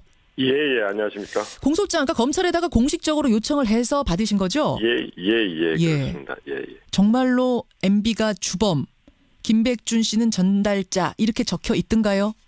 그렇습니다. 그러니까 이명박 전 대통령이 김성호 전 원장이나 원세훈 전 국정원장에게 먼저 2억 원씩을 주라고 요구를 했고요. 그래서 이 요구에 따라서 전직 두 원장이 돈을 마련해 줬다라는 게 이제 분명히 이렇게 규정이 되어 있습니다. 그러니까 추정이 아니라 진짜로 이명박 전 대통령, 그러니까 당시 대통령이 국정원장한테 돈 가져오라고 직접 지시를 했다고요? 그렇습니다. 그러니까 김성호 전 원장에게는 2008년 4, 5월경에 국정원장 특수공작사업비 중 2억 원을 교부주라 주라 이렇게 요구를 했다는 2억 원이라는 액수까지 얘기하면서 갖고 오라고 했답니까? 그렇습니다. 또 특수공작 사업비 중에서 가져와라라고까지 이야기했다는 거고요. 구체적으로, 예. 그리고 원세훈 전 원장에게도 2010년 7, 8월경에 역시 특별사업비 중 2억 원을 주라고 이렇게 요구했다라고 이제 공소장에 기재가 되어 있습니다. 이것도 역시 직접 지시 2억 원 액수까지 콕 찍어서 가져오라 했다. 그렇습니다. 예. 그렇게 구체적으로 다 적혀 있어요? 그렇습니다. 그러니까 적어도 이제 이렇게 구체적으로 공소장에 쓸 정도였다면요. 관련자의 진술이 거의 정확하게 이런 이야기들을 분명하게 확인했다라고 저희들이 이제 생각해도 되겠죠. 그러니까 정황상 이렇게건이가 아니라 이 정도로 쓸 정도면은 김성호, 원세훈 두 국정원장이 자백을 한 거다. 그 증언이 나온 거다. 이렇게 지금 판단할 수 있는 거군요. 그렇습니다. 그러니까 기본적인 사실관계에 의해서 범죄 협의가 확인됐다 이렇게 이제 볼 수 있는데요. 구체적으로는 김성호, 원세훈 두 원장의 진술이라든지 또 김백준 전 비서관의 진술, 기타 이제 예산 담당관이라든지 경립팀장 이런 사람들에 대한 진술이 다 종합적으로 고려돼서 이런 공소사실이 완성되지 않았나라고 생각합니다. 자, 그러면 김성호 국정원장 2억, 원세훈 국정원장 2억. 이 사람들은 대통령이 돈 달라고 하니까 그냥 준 겁니까? 아니면 줄 수밖에 없는 다른 이유도 있었다고 써 있던가요? 이제 뇌물수수지 않습니까? 제명이. 그렇죠? 뇌물수수 경우에는 대체적으로 어떤 업무와 관련이 있어서 줬다라는 게 이제 공소장에 나와 있는데요. 역시 공소장에 의하면 김성호 전 원장의 경우에는 당시에 청문회가 개최되지 못할 정도로 굉장히 많은 의혹이 제기되고 했습니다. 그런 문제를 잘 해결하기 위해서 또 원장으로 임명을 해야 되겠다라는 것에 의해서 했다는 거고. 잠깐만요. 하나하나씩 보죠. 그러니까 김성호 당시 원장은 청문회가 개최되지 못할 정도로 연이은 의혹 제기에도 불구하고 국정원장 임명을 강행해 준 것에 대한 보답, 그리고 향후 국정원장직 유지, 인사 이런 것을 할 때 각종 편의를 제공받을 것을 기대하면서 2억 원을 건넸다. 이렇게 써 있는 거죠. 그렇습니다. 그러니까 당시 이제 김성호 전 원장은 청문회 할 때 삼성 떡값 문제로 해서 굉장히 여야에 굉장히 큰 다툼이 있었습니다. 그런 부분에 대해서 잘 무마하려고 했다라고 이제 특정 사실이 기재가 되어 있습니다. 기가 막히네요. 국정원장 임명을 강행해 준 것에 대한 보답의 의미. 참 원세훈 원장은 어떻게 적혀 있던가요? 네, 마찬가지로 국정원 운영 과정에서 발생한 여러 문제로 인해서 문책론이 나옴에도 불구하고 국정원장직을 유지할 수 있게 해준 것에 대한 보답, 또 향후 국정원장을 유지하기 위해서 이와 같이 금원을 지급했다라고 나와 있는데요. 원세훈 전 원장의 경우에도 그 외교적으로 굉장히 논란이 된 사건이 있었죠. 인도네시아 대통령 특사단 숙소 잠입 사건이라고. 그 특사들이 왔는데 국정원에서 호텔에 잠입을 해가지고 몰래 잠입을 해서 노트북을 들여다보다가 들킨 거잖아요. 엄청난 사건이었죠. 그렇습니다. 사실 그 사건은 나라를 굉장히 망신시키고 국가 정보 조직으로서는 있을 수 없는 일들을 했던 거였거든요. 맞습니다. 그래서 사실 여론상은 원장이 좀 책임져야 되는 거 아니냐 그렇게 나왔습니다만은 아무튼 이런 일들이 있음에도 불구하고 문책론을 피하기 위해서 이런 금원을 지급했다라고 이제 공소장에는 이와 같이 좀 포괄적으로 나와 있습니다. 국회 문책론에도 불구하고 국정원장직을 유지할 수 있게 해준 것에 대한 보답. 그러니까 아까 전에는 인사청문회를 무사히 강행시켜준 것에 대한 보답. 이번에는 문책론에도 불구하고 나를 자르지 않은 것에 대한 보답. 이렇게 되는 거네요. 그렇습니다. 야, 그렇게 해서 2억씩을 건넸다라고 지금 공소장 내용을 얘기하고 계시는 거예요. 그러면 예, 그렇습니다. 이 공소장 주인공은 지금 사실 MB가 아니라 김백준 씨잖아요. 예. 김백준 전 비서관은 어떤 역할을 했다고 거기 적혀 있습니까? 그러니까 이명박 전 대통령이 요구로 국정원장이 돈을 말해서 전달할 때 그 돈을 받아서 전달하는 돈을 받아서 이제 이명박 전 대통령이 전달했던 어떻게 보면 단순한 심부름을 한 것으로 이렇게 나와 있고요. 그래서 실제 김백준 전 비서관의 죄명도 특정범죄 강행처벌법 그 뇌물수수에 대해서 방조범으로 나와 있습니다. 아, 방조범. 뿐만이 아니고 이와 같이 국고를 손실한 특정범죄 강행처벌법 역시 국고 손실죄에서도 주범이 아니고 방조범, 뇌물도 마찬가지, 국고 손실도 마찬가지, 방조범으로 기재가 되어 있어서 김백준 전 비서관은 사실 단순 심부름이다라는 게 이제 그동안 수사 결과에서 밝혀진 것으로 보입니다. 아니 그럼 지금까지는 MB 측에서 계속 억울하다, 이거 정치 보복이다, 우리 모른다 이랬던 건데 이 정도가 나오면 특히 국정원장들이 다 자백을 해버렸다면 이제는 발뺌하기 어려운 상황까지 간 거 아닌가요?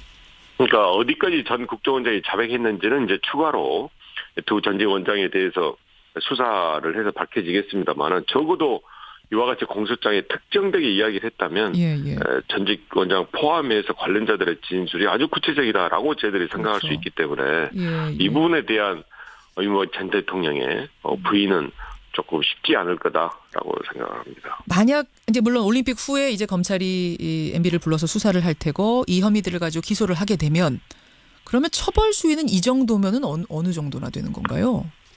지금 뇌물수수가 합쳐서 4억 원이거든요. 그렇게 보면 특정범죄 가중처벌법에 따라서 무기 또는 10년 이상의 징역형에 처해지게 됩니다. 무기 또는 징역 10년까지도 10년 이상? 10년 이상이죠. 그 정도까지도 가중처벌이 되는 거군요. 상당히 무거운 이게 범죄라는 뜻인데 MB는 이 특활비 건 외에도 지금 다스 건, BBK 건 다 걸려 있잖아요. 그렇습니다. 지금 다스 관련해서도 비자금 125억 원 조성 5억이라든지 또 투자금을 140억 회수할 때 직권남용이나 국가기관을 활용한 거 아니냐라든지 또 군과 국정원의 댓글 공작 수사에서도 청와대가 어느 정도까지 관여했는지 또 MB 시절에 사실 있을 수 없는 범죄 중에 하나가 민간인 사찰이었습니다. 그렇죠. 이번에도 그 국정원 돈 중에서 일부를 그 민간인 사찰에 입막음용으로 썼다라고 해서 이제 그 당시 비서관이 구속되기도 했는데요. 이 국정원의 그런 과정들 또 민간인 사찰의 입막음 등등에 대해서 이제 청와대가 어디까지 관여했는지 그리고 근래 밝혀진 겁니다만은 다스 회사에서 대통령 기록물이 발견됐죠. 그렇죠. 대통령 기록물법 위반이죠. 등등에 대해서 충분한 수사가 이루어져야 된다 봅니다. 알겠습니다. 저는 이 공소장 보니까 지금 MB 이름이 13번 적혀 있어요. 그렇습니다. 이게 지금 김백준 공소장인지 MB 공소장인지 모르겠습니다. 실제로 김백준 전 비서관의 공소장입니다만은 방조범으로 되어 있어서 또 주도적인 일을 한 게 이명박 전 대통령의 역할 또 구체적인 사실관계가 나와 있어서 이 부분에 대해서는 이명박 전 대통령이 상당히 책임을 면하기는 어렵다라고 보입니다. 전해철 의원 만나고 있습니다. 공소장 내용 꼼꼼하게 들여다봤고요. 그나저나 전 의원님. 경기지사 출마 선언 하셨잖아요. 사실상 출마 선언하고 지금 이제 경선 본선 준비하고 있습니다. 자신은 있으십니까? 열심히 하고 있습니다. 열심히. 어제 그 이재명 성남시장 나오셨어요. 여기 뉴스쇼. 들으셨어요? 아니 듣지는 못했고요. 이후에 그 인터뷰했던 내용을 전문 좀 보셨어요? 확인했습니다. 경쟁자잖아요, 두 분이. 어제 많은 경쟁자가 있습니다. 많은 경쟁자가 당내. 저희 프로그램에서 어떤 얘기를 이재명 시장이 하셨냐면 1,800억 원을 시민들에게 배당하는 정책을 성남시에서 펴겠다. 이런 어제 그것 갖고 이제 얘기를 했습니다. 물론 뭐 성남시장 자리 놓고 두 분 경쟁하는 건 아니고 경기도지사 자리 놓고 경쟁하시는 거지만 어쨌든 경쟁자의 이런 아이디어에 대해서는 정책에 대해서 어떻게 평가하십니까? 일단 그 택지 개발 사업으로 거둬들인 수익금이 있지 않습니까? 1,800억 정도가 이것을 바로 시민들에게 배당하겠다 이런 것은 상당히 우려되는 부분이 있다고 생각합니다. 상당히요? 1차적으로는 이제 시기적인 문제인데요. 예. 이 돈이 올해 연말에 성남도시공사로 입금돼서 용역을 거친 이후에 조례를 만들어서 내년부터 시행하겠다는 거거든요. 예. 그러면 이재명 시장이 재임 시절에 할 수 있는 것이 아니고 이후 시장이 해야 될 일인데 여기에 대해서 바로 이렇게 이야기를 하고 더더군다나 이런 부분에 대해서 충분한 설명이 없이 일방적으로 발표해서 여당 의원, 제2당 의원조차도 이거 왜 이렇게 같은 당 의원들과 상의 없이 하냐라고 이제 문제 제기를 할 정도로 일방적으로 그러니까 이재명 시장의 재임 중의 일도 아닌 후임이 시장이 결정해야 될 일을 한다는 것이 문제고요. 또 하나는 내용적으로도 과연 그렇게 직접적으로 시민 배당을 해야 될지 지금 성남 같은 경우에는 주택이나 구도심 리모델링 등 굉장히 중요하고 필요한 사업이 많이 있거든요.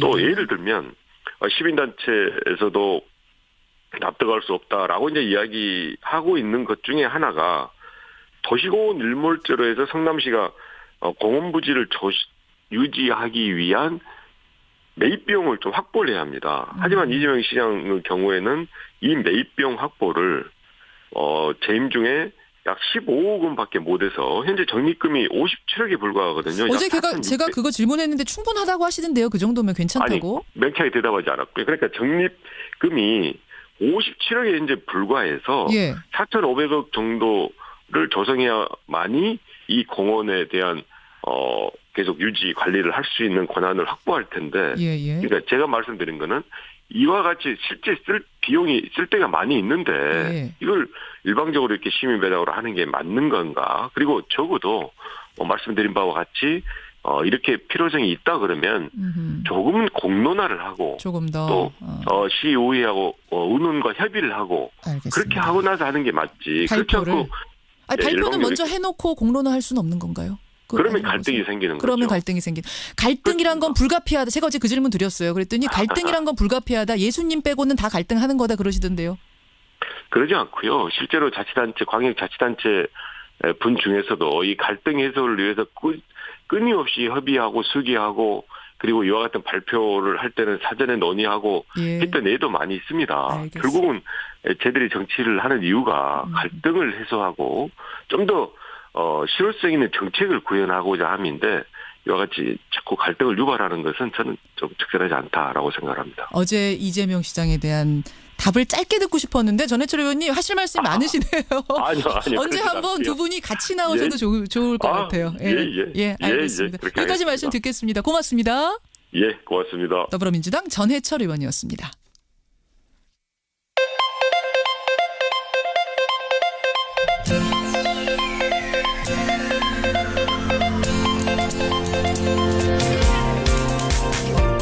여러분은 지금 CBS 라디오 김현정의 뉴스쇼를 함께하고 계십니다.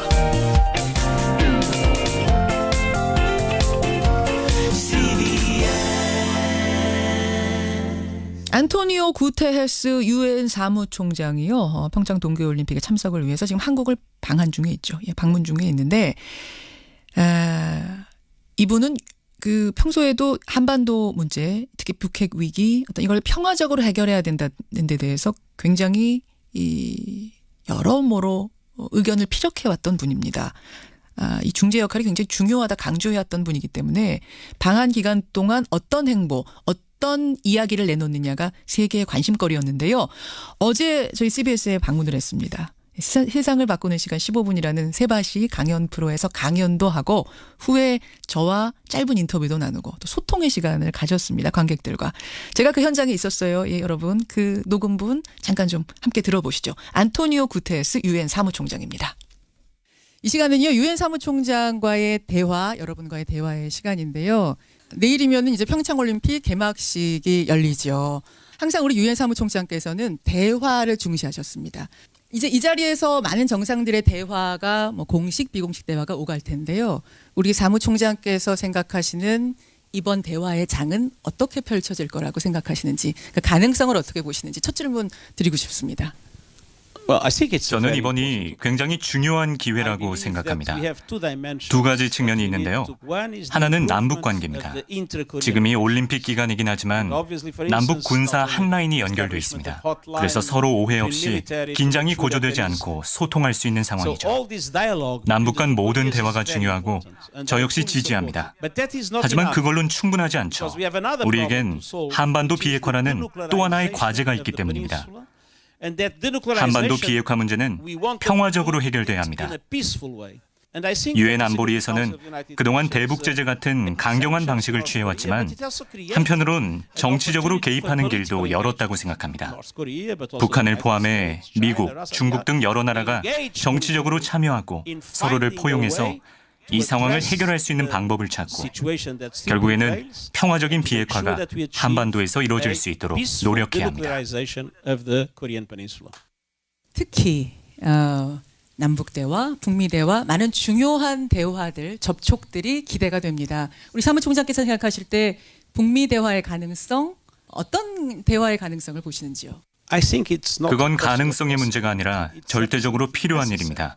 어떤 종류의 대화든 반드시 필요하고 또 시급합니다. 하루빨리 진지한 대화를 시작해야 합니다. 그래야 오해가 쌓이고 긴장이 고조되면서 예측 불가능한 위기가 오는 걸 우리가 막을 수 있기 때문입니다. 우린 할 수 있는 모든 걸 다 할 것이고 알다시피 유엔 사무차장이 북한을 방문하기도 했죠. 그건 북한에게 진지한 대화에 하루빨리 임해야 한다는 뜻을 전달하기 위해서였습니다. 저는 남북 간 관계 개선과 이번 올림픽 개최가 결국에는 평화적인 한반도 비핵화 협상까지 이어지길 바랍니다. 만약 기회가 된다면 우리 사무총장께서 직접 북한을 방문하실 구상 그런 계획도 있으신지요? 1989년에 북한을 방문했었습니다. 그 당시 국회 노조와 관련해서 평양과 그 외곽 지역도 둘러봤죠. 굉장히 강한 인상을 받았는데요. 제 생각에 외교를 하는 데 있어 중요한 건 꼭 필요한 것을 할 준비가 돼 있어야 한다는 겁니다. 어떤 사람들은 그냥 TV에 나와서 뭔가를 하고 있다는 걸 보여주고 싶어 할 수도 있겠죠. 하지만 그런 건 제가 생각하는 외교가 아닙니다. 뭔가 아주 의미 있는 일을 할 수 있는 기회가 있고 문제를 해결할 수 있는 기회가 있다면 그 기회를 잡는 게 제가 생각하는 외교입니다. 저는 올림픽이 단순히 사진을 찍고 TV에 나가는 기회가 아니라 뭐가 됐든 진지한 대화가 가능한 그런 환경을 만드는 기회가 되길 희망합니다. 굉장히 중요한 말씀을 지금 해주셨습니다. 평화의 기회를 잡아야 된다는 말씀하셨고 북미 대화 사실은 좀 저는 예민한 질문이라고 생각했는데 반드시 필요하다라는 말씀해 주셨어요. 그렇다면 그런 연장선상에서 지금 미국에서는 강경론 이야기가 나옵니다. 이 뭐 선제 타격이니 코피 전략이니 이런 이야기가 나옵니다. 이러한 강경한 분위기에 대한 우리 유엔 사무총장님의 의견은 어떠신지 궁금합니다. 글쎄요. 전 세계에 어떤 나라든 강경론자들이 있고 더 합리적인 사람들도 있게 마련입니다. 우리는 지금 전 세계에서 강경론자들이 득세할 기회를 줄일 필요가 있습니다. 이게 문제를 해결하고자 할 때 의미 있고 또 진지한 토론을 해야 하는 이유입니다. 강경론자들이 문제를 돌이킬 수 없게 또 좋은 해결책을 찾을 수 없게 만드는 걸 우리가 막아야 합니다. 모든 가능한 것들을 동원해서 긴장 고조와 오해를 방지하기 위해 노력해야 합니다. 외교적인 개입이 문제의 해결책이 되어야만 합니다. 역시 평화가 중요하다, 대화가 중요하다 이런 말씀을 지금 해주셨습니다. 자, 이제는 여러분들께 질문 기회를 드리겠습니다. 아까 저쪽에 하얀 목도리 하신 남성분, 기회 드리겠습니다. 일단은 좋은 강연에 감사드립니다. 제 질문은 탈북민에 대한 거예요. 남한하고 중국에만 탈북자가 3만 명이나 있는데 중국 정부는 이 탈북자들을 받아들이지 않고 있습니다. 왜냐하면 이 사람들이 중국 내에 들어오면 해가 된다고 생각하기 때문입니다. 중국이 난민 헌장을 지키지 않고 있는 이 상황 어떻게 해결을 해야 될까요? 북한을 탈출하는 사람들은 절대 다시 북한으로 송환돼선 안 됩니다. 이 사람들은 아마 굶주림이나 경제적인 위기 때문에 탈출했을 텐데요. 이들은 송환되면 그 즉시 처형됩니다. 탈북을 하면 난민 자격을 얻게 되고 중국이든 다른 나라가 뭐라 하든 간에 탈북민들은 반드시 보호돼야 합니다. 어떤 비용을 치르더라도 난민들은 절대로 본국으로 돌아가선 안 됩니다. 자, 다음 분 어떤 분들일까요? 여성분 중에 한 분 좀 드려볼까요? 너무 밝게 웃고 계신 이 여성분. 이영지 씨? 유엔 난민기구에서 일하면서 제일 행복했던 기억, 그리고 제일 슬펐던 기억이 뭔지 궁금해요. 가장 행복했던 때는 우간다에 있던 남수단 사람들이 평화를 되찾고 자기들의 고향으로 돌아가는 트럭에 올라탔을 때, 그때 함께 동행했을 때였습니다. 2006년이나 2007년이었을 텐데요. 저는 고향 마을로 돌아가는 어떤 가족과 함께 트럭에 함께 올라탔죠. 그들이 마을에 도착해서 그동안 헤어졌던 가족, 친구들과 만나는 장면을 보면서 제 인생 최고의 기쁨을 느꼈습니다. 가장 가슴 아팠던 때는 남수단 내전이 재발해서 그 가족이 다시 난민이 되고 쫓겨나야 했을 때였습니다. 난민 캠프에 갔는데 소년들이 다가와서는 우린 당신을 기억해요. 우리가 고향에 돌아갈 때 같이 갔었잖아요. 근데 우리는 다시 도망쳤어요. 이렇게 말하더군요. 그것이 바로 남수단 국민들의 비극이고 솔직히 얘기해서 남수단의 지도자들은 국민들의 행복을 생각하는 사람들이 아닌 것 같습니다. 남수단에 대한 이야기. 그래요. 가장 기뻤던 순간도 거기서의 순간, 가장 슬펐던 순간도 거기서의 순간. 자, 시간이 많지 않은데요. 제가 대표로 질문을 드리면서 좀 마무리를 지었으면 좋겠습니다. 청년들이 많이 앉아 계세요. 우리나라에 지금 많은 청년들이 취업 문제로 고민하고 있죠. 정말 열심히 살았는데 나 무슨 일을 하면서 살아가야 하나? 내가 원하는 그 잡을 나는 구할 수 있을까? 이런 고민들하고 살아갑니다. 우리뿐만이 아닐 거예요. 세계의 많은 청춘들이 비슷한 고민을 이 시대에 하고 있을 텐데 이 청춘들을 위해서, 이 젊은이들을 위해서 우리 유엔 사무총장께서 좋은 말씀, 좋은 메시지 하나 전해주시면 어떨까요? 저는 전 세계가 경제 정책에서 가장 중점을 둬야 하는 부분이 바로 청년 실업을 타개하는 것이라고 봅니다.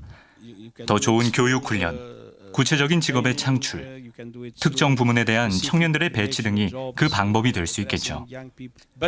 하지만 오늘날 청년 실업 문제는 세계 사회보장 정책의 우선순위에 있어야 합니다. 유엔도 그것을 위해 가능한 모든 방법들을 동원하고 있습니다. 정부들이 청년 일자리 창출에 우선순위를 두도록 하는 아젠다 2030이라는 캠페인을 하고 있고 국가적 과제일 뿐 아니라 국제 협력의 과제로 다뤄져야 한다는 점을 항상 강조하고 있습니다. 자, 어떠셨어요, 여러분? 시간이 길진 않지만 하나하나가 다 주옥 같은 말씀들이었죠. It was really impressive for us. 정말 바쁜 시간이세요. 우리 구테스 총장님 정말 바쁜 시간에 청년들과 함께 시간을 보내고 싶다, 함께 호흡하고 싶다고 내주신 귀한 시간입니다. 우리 구테스 총장님께 다시 한번 열화와 같은 박수 보내주십시오. 예, 어제 열띤 에너지가 저는 다시 느껴지는 것 같습니다. 어제 CBS 방송국으로 왔습니다. 사무총장이 직접 와서 청년들, 경쟁률도 굉장히 높았어요. 일반인들의 신청을 받았는데 그분들과 함께 강연도 하고 이런 질문도 좀 저희가 몇 개밖에 안 들려드렸습니다만 질문도 여러 개가 나왔습니다. 이 내용은 오늘 오후 6시에 유튜브와 팟캐스트를 통해서 강연 내용은 여러분 확인을 하실 수가 있다. 세바시 강연은 확인을 하시면 되겠습니다. 구테스 유엔 사무총장과의 어제 인터뷰 여러분께 소개해드렸습니다.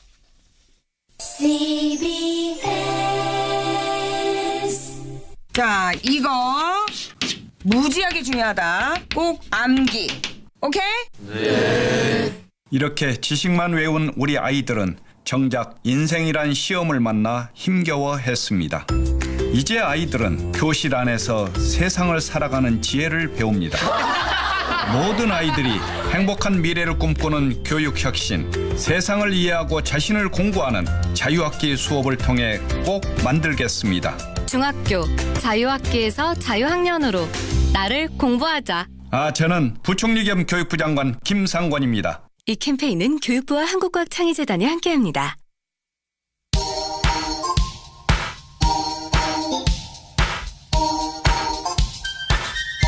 김현정의 뉴스쇼 CBS 라디오와 함께하고 계십니다. 저는 퇴근길 시사자키 정관용입니다. 청취자 이선화님, 유엔 사무총장님, 유엔의 본분인 평화정착을 실천하려는 분 같은 느낌이 든다. 참 다행이다. 이런 말씀 주셨고요. 많은 분들이 어떻게 섭외를 했습니까? 물으셨는데요.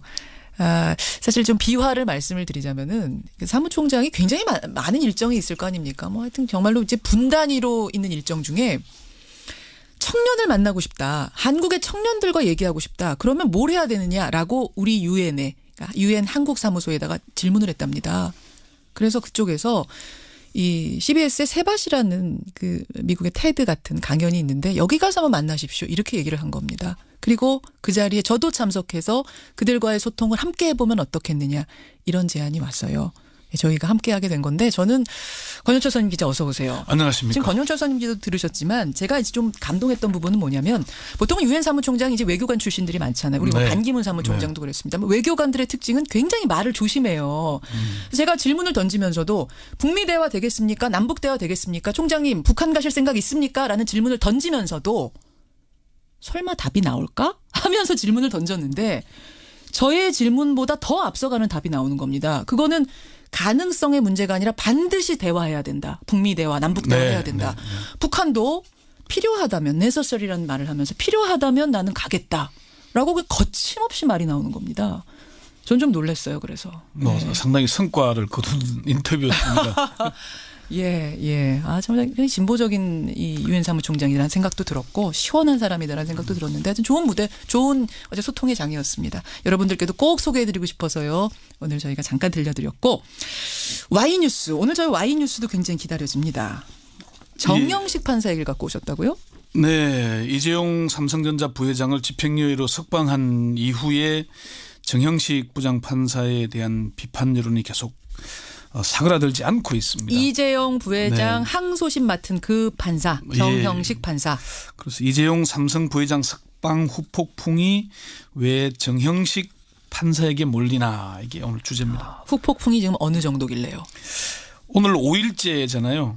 아직 후폭풍이 사그라들지 않고 있고 지금 청와대 국민청원 홈페이지는 오늘 아침에도 새벽에도 잠시 들어가 봤는데 오늘도 이미 청원이 또 새로운 청원이 올라오고 있습니다. 그래요? 네, 이미 하루에 수십 개씩 올라오고 있고 이미 500개가 지금 넘은 걸로 이렇게 추정이 되고요. 그러니까 거기에 지지한 사람이 500개라는 게 아니라 청원의 가지수. 각기 다른 청원의 숫자가 50개가 넘어요? 지난 5일 날 처음으로 제기됐던 특별감사 청원에는 오늘 7시 현재로 21만 6천 명이 넘었습니다.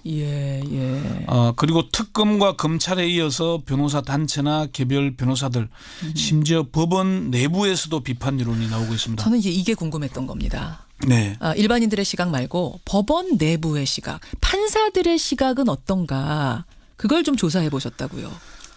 예, 판사들이 참 다른 판사들의 판결에 대해서 입을 여는 것을 상당히 주저합니다. 그렇죠. 아까 외교관들 말씀하셨지만 더 주저합니다. 더 주저해요. 그러니까 판결문 기록을 보지 않고 얘기하기 어렵다 이런 얘기들을 많이 하는데 기록과 관련된 법리적인 부분에 대해서는 다들 언급을 자제합니다. 그렇지만 양형과 관련된 부분 몇 가지 얘기를 하는데 우선 공개적으로는 김동진 인천지법 부장판사가 재판 다음 날 이재용 판결에 대해 동의하지 않는다는 짤막한 글을 페이스북에 올렸거든요. 요 글에 이미 상당히 큰 파장을 일으키고 있고요. 다른 현직 판사의 공개적인 비판은 나오지 않습니다만은 법원 내부에서는 이번 판결에 대한 비판 또 정영식 부장 판사에 대한 비판적 여론이 나오고 있는 상황입니다. 공개 비판이 아니기 때문에 그 내부에서만 수군수군대는 여론이기 때문에 제가 그래서 더 궁금했던 건데 권영철 기자가 좀 깊숙이 여론을 취재해 보셨다고요. 법원 내부의 비판은 세 가지 각도에서 이루어지고 있습니다. 하나는 이재용 부회장을 집행유예로 풀어준 양형에 대한 것이고 다른 하나는 재벌의 뇌물 공여를 겁박에 의한 피해자로 분류한 부분. 겁박에 의한 피해자. 또 하나는 조선일보와의 인터뷰를 하면서 자신의 판결을 정당하다고 방어하는 언급을 한 부분. 이 세 가지 부분으로 나눠서 정리할 수 있겠습니다. 하나하나 보죠. 먼저 첫 번째. 양형에 대해서는 다른 판결과의 형평의 문제를 제기를 합니다. 법원이 그동안 꾸준히 양형 기준에 대해서 고심해왔고 많은 비판을 받아왔거든요. 그런데 이재용 항소심 재판부는 뇌물 공여 36억 원을 인정하고도 집행유예를 선고를 했습니다. 그렇죠. 판사들 사이에서는 요즘에 뇌물 공여액이 1억 원만 돼도 대부분 실형을 선고하는데 36억 원의 뇌물 공여가 집행유예라면은 새로운 양형 기준을 창설한 것 아니냐 이런 얘기가 나오고 새로운 양형 기준을 정 판사가 창설한 거 아니냐 이런 얘기를 판사들이 해요. 예. 그 전에 이제 재벌 총수들에 대해서 이른바 3.5 법칙 때문에 형사단독 판사들이 재판할 때 너무 힘들다는 불만을 성토한 적이 많았거든요. 3.5 법칙이라는 건 1심과 2심에서 형을 말하는 거죠. 그러니까 재벌 총수들이 이제 구속 기소되거나 기소됐을 때 1심에서 징역 3년에 집행유예 5년이 가끔 있고 통상 1심에서는 징역 3년에서 5년 사이의 실형을 선고하고 항소심에 가서 집행유예를 선고하는 그런 사례들이 꽤 많아 있었거든요. 실제로 그렇습니다. 예. 사례를 들자면 뭐 많습니다. 2000년 탈세 혐의로 구속 기소됐던 조양호 당시 대한항공 회장 1심 법원은 징역 4년이었는데 항소심은 징역 3년에 집행유예 5년. 3.5. 예. 2003년 배임 혐의로 기소된 최태원 SK그룹 회장 1심에서 징역 3년. 항소심에서 징역 3년에 집행유예 5년. 역시 3.5. 이런 사례들이 수없이 많습니다. 그렇죠. 예. 그렇죠. 두 번째는 대통령이 호되게 질책했다고 면죄부를 주면은 재벌들에게 마음 놓고 뇌물을 주라는 시그널이 될 수 있다는 우려의 목소리입니다. 이건 무슨 말입니까? 재벌 총수들이 왜 돈을 줍니까? 대통령이나 정치권에? 잘 봐달라고 주는 거 아니에요? 뭐 바탕의 마음은 그런 거 아니에요? 보험 성격이 강하죠. 보험처럼. 사실 특정한 대가성보다는 보험 성격이 강한 건 맞습니다. 불이익을 받지 않기 위해서 돈을 주는데 그렇다고 뇌물이잖아요. 예. 뇌물을 주는 행위가 그렇게 죄질이 약하다고 볼 수 있냐. 그리고 판결문을 보면은 대통령이 호되게 질책했다고는 하지만은 구체적인 불이익에 대한 언급은 안 나옵니다. 근데 과연 그것이 겁박이냐 이 말씀이신 거예요? 겁박에 느껴지긴 하겠지만은 삼성공화국이란 말이 있는데 겁박했다고 그냥 돈 달라는 대로 다 줬겠느냐 그런 얘기. 대통령이 질책하고 요구하면 재벌이 돈을 줘도 된다는 거냐? 이게 공갈죄가 아니고 뇌물죄인 이상에는 뇌물죄라고 판결문에서 인정하고 있잖아요. 그러면 그 뇌물 액수에 대한 집행유예는 이상하지 않냐. 뇌물이 성립하면은 횡령이 되고 또 외국까지 가서 돈을 줬으면은 재산 국외 도피가 되는 건 당연한 거 아닙니까? 그러니까 이번에 새로운 얘기가 새로운 뇌물의 유형이 나왔잖아. 요구형 뇌물. 뇌물은 뇌물인데 요구형 뇌물, 겁박에 의한 뇌물은 괜찮다는 게 돼버린 거잖아요. 이게 과거 전두환 전 대통령에 대한 청문회에서 뭐 정주영 현대그룹 회장이 그렇게 얘기했잖아요. 달라니까 줬다. 그 이미 과거에 있던 얘기입니다. 다시 과거로 되돌리는 건데 사실 판결을 두고 많은 사람들이 그런 얘기를 합니다. 명확한 증거가 없다는데 그런 거 아니냐 얘기를 하지만은 아니 돈을 준 그 이상의 명확한 증거가 있을 수 있습니까? 그러게요. 녹취록이 나오겠습니까? 녹음이 나오겠습니까? 과연 과거에는 정경유착이었던 행태들이 왜 이번에는 정경유착이 아니라고 받는가가 명쾌하게 설명 안 된다. 지금 그 말씀하시는 거예요. 그런 얘기고요. 세 번째 여론은 뭡니까? 판사들의 여론 지금 보고 있습니다. 조선일보의 인터뷰와 관련한 얘기인데요. 구체적인 언급 이런 얘기를 하잖아요. 조선일보하고 이게 판결 다음 날 인터뷰했던가요? 그렇게 나오죠. 기사에. 조선일보 기자와 만나서 법리는 양보할 수 없는 명확한 영역이었고 고민할 사안이 아니었다. 그리고 가장 고민했던 것은 이 부회장의 석방 여부였다라고 이렇게 조선일보가 보도하고 있죠. 이 인터뷰가 왜 비판의 대상이냐면은 창원지법 이정열 전 부장판사가 징계를 받았습니다. 그렇죠. 왜 징계를 받았냐? 법원 조직법 65조의 재판부 합의 내용은 공개하지 않는다는 걸 어겼기 때문이었습니다. 그러면 정 부장판사의 저런 언급은 합의 내용 공개 금지 위반이 아니냐? 물론 언급에 뭐 1대 1이었다든지 이런 표현은 없습니다만은 법리 부분 명확했다. 집행유예 여부 고민했다고 하는 건 부적절하다는 겁니다. 그러니까 합의부 재판인데 마치 본인의 단독 재판인 것처럼 개인 입장을 밝히는 게 과연 이게 옳았는가 할 수 있는 일인가 이 부분에 대한 얘기인가요? 네, 그렇습니다. 당연히 그 얘기입니다.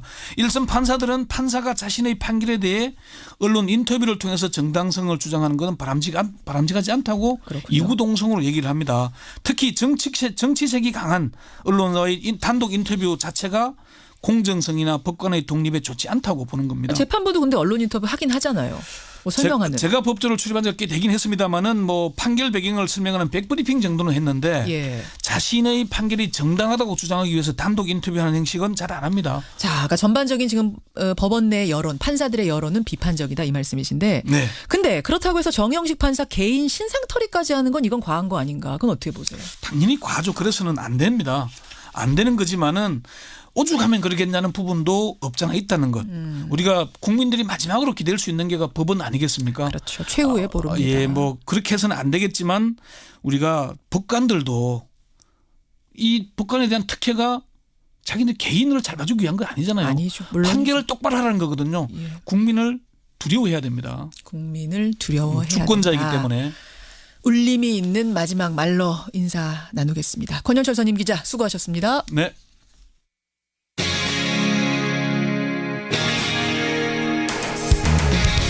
여러분께서는 지금 CBS 라디오 김현정의 뉴스쇼를 함께하고 계십니다.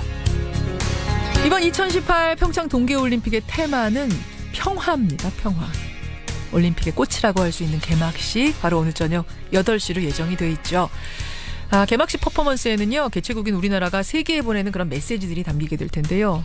아까 평화라고 제가 말씀드렸죠. 그래서 이 평화를 어떻게 담아낼 것인가, 어떻게 표현해낼 것인가가 지금 관심사입니다.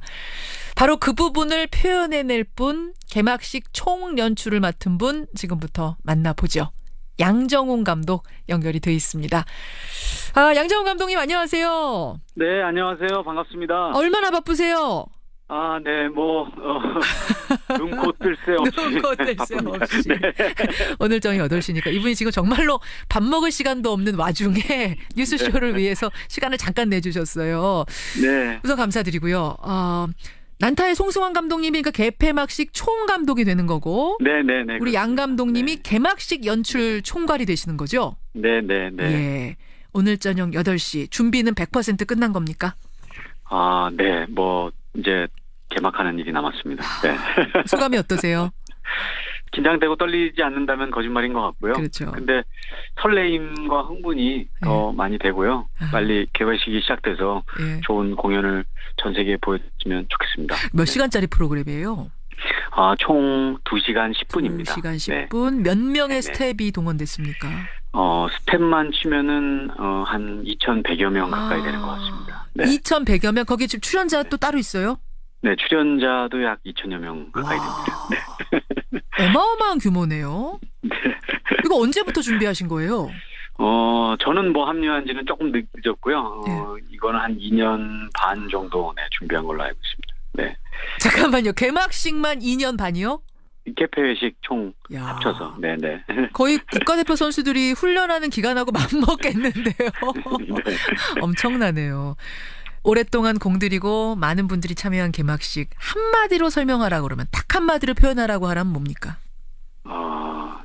평화입니다. 네, 아까 말씀하셨듯이 평화의 메시지를 전달하고 싶습니다. 평화의 메시지를 2시간 반 안에 어떻게 담아낼까, 구현해낼까 저는 잘 상상이 안 되는데 뭘로 표현하세요? 노래도 있고 춤도 있고 여러 가지 연극도 있고 표현 방법은 여러 가지가 있는데. 네, 지금 말씀하신 모든 부분이 다 모든 게 다.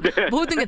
자, 그럼 제가 이렇게 질문 드릴게요. 사실 88 올림픽 하면은 지금도 가장 먼저 떠오르는 게 굴렁쇠 소년이다 이런 분들 많고요. 네. 주제가 손에 손 잡고 손에 손 잡고 이거 아직도 불러요. 저 가사 다 외울 정도로. 이번 평창 올림픽의 그런 포인트가 되는 부분 퍼포먼스는 어떤 게 있을까요? 지금 사실은 개회식 전이라 이게 재밌게 말씀드릴 수 없는 비밀은 지켜주시면서 스포일은 안 하시면서 어느 정도 수준까지만 되는 데까지만. 저희는 어쨌든 한국 전통 예술과 현대 예술이 굉장히 혼합된 어떤 글로벌한 그런 문화 공연을 준비하고 있고요. 그리고 굴렁쇠 소년과 손에 손 잡고의 오마주가 짧게. 그래요? 짧게 아주 들어갈 것 같기도 합니다. 네. 야, 이거 기대되는데요. 88 올림픽 이후에 우리가 지금 사실은 첫 올림픽이죠. 네네. 보면서 그때를 추억할 수 있는 이런 게 뭔가 있다. 오마주가 있다. 네, 오마주가 있는데 굉장히 숨은 그림 찾기 같은 그런 메타포 같은. 잘 찾아야 되는 오마주고요. 거군요. 네, 그리고 사실 30년이 지났기 때문에 이제 그 당시의 분위기와는 다르게 또 굉장히 모던하면서도 또 새로운 깊은 비법을 저희는 찾고 있습니다. 아, 기대되는데요. 기대됩니다. 장면 준비하시면서 제일 힘들었던 장면을 하나 꼽으라면? 추위가 가장 힘들었던 것 같습니다. 역시 추위. 그리고 또 그렇지만 또 열정으로 그런 걸 이겨냈고요. 그리고 다 같이 이제 출연진 스텝 합하면 4천여 명이 넘잖아요. 그렇죠. 역시 평화라는 것도 다 함께 모여서 각자의 다양성의 소리를 내고 또 그걸 조율하고 함께 그 공동의 어떤 그 목적을 향해서 나아가는 그런 부분이 가장 또 힘들면서도 보람이 있고 그랬던 것 같습니다. 준비하는 과정도 평화였군요. 그러니까 모두가 네, 평화를 평화와 주제가 평화이기 때문에 평화를 실천하기 위해서 엄청 노력했습니다. 지금 날씨 얘기하셨는데 네네. 그러자도 개막식, 폐막식 구경 가는 분들이 날씨 때문에 많이 걱정하세요. 옷을 네네. 여러 겹 껴입고 와라라는 얘기 주의사항은 네. 들었습니다만 네네. 그거 말고 자체적으로 세운 추위 대책 같은 건 없습니까? 네, 저희 뭐 방한용품 6개가 준비된 6종 세트가 준비된 방한 패키지를 다 이렇게 지급을 해드릴 거거든요. 무료로요? 그럼 네네 무료입니다. 뭐가 들어있어요? 핫팩 들어있을 거고 그럼. 네, 핫팩 들어있고 뭐 담요, 그 다음에 이렇게 판초 우이 뭐 이런 종류들이 들어있습니다. 6종 들어있는 거. 근데 사실 어저께까지만 해도 굉장히 추웠거든요. 근데 이제 오늘 되게 좀 날씨가 풀렸고요. 영상으로까지 올라간다는 예보가 있어서 아주 기대하고 있는데요. 그럼에도 불구하고 뭐 평창이 고지가 700고지다 보니까 그렇죠. 좀 개인적으로 좀 많이 준비해 오시면 좋을 것 같습니다. 그래요. 특히 발, 귀 뭐 이런 데가 시렵습니다. 발 양말 좀 두껍게 신으시고 여러 겹 신으시고 귀마개 같은 것도 모자나 이런 거 준비해 오시면 좋겠습니다. 그래요. 네. 개막식 아까 전에 손에 손잡고 얘기 제가 잠깐 드렸는데 그때는 이제 코리아나가 부른 거였습니다. 네네네. 어떤 가수가 주제가를 부르느냐 뭐 이것도 굉장히 중요해요. 관심들 많으세요. 가수 선정은 어떻게 하셨어요? 뭐 굉장히 심혈을 기울여서 많은 분들이 함께 고민하고 회의하고 선정을 했는데요. 일단 출연진에 대한 언급이 일단 개회식 전에는 절대 할 수 없는 그 비밀 유지 각서에 서약을 했기 때문에. 그러면 몇 명이나 나오는지는 얘기해 주실 수 있어요? 가수가? 가수가요?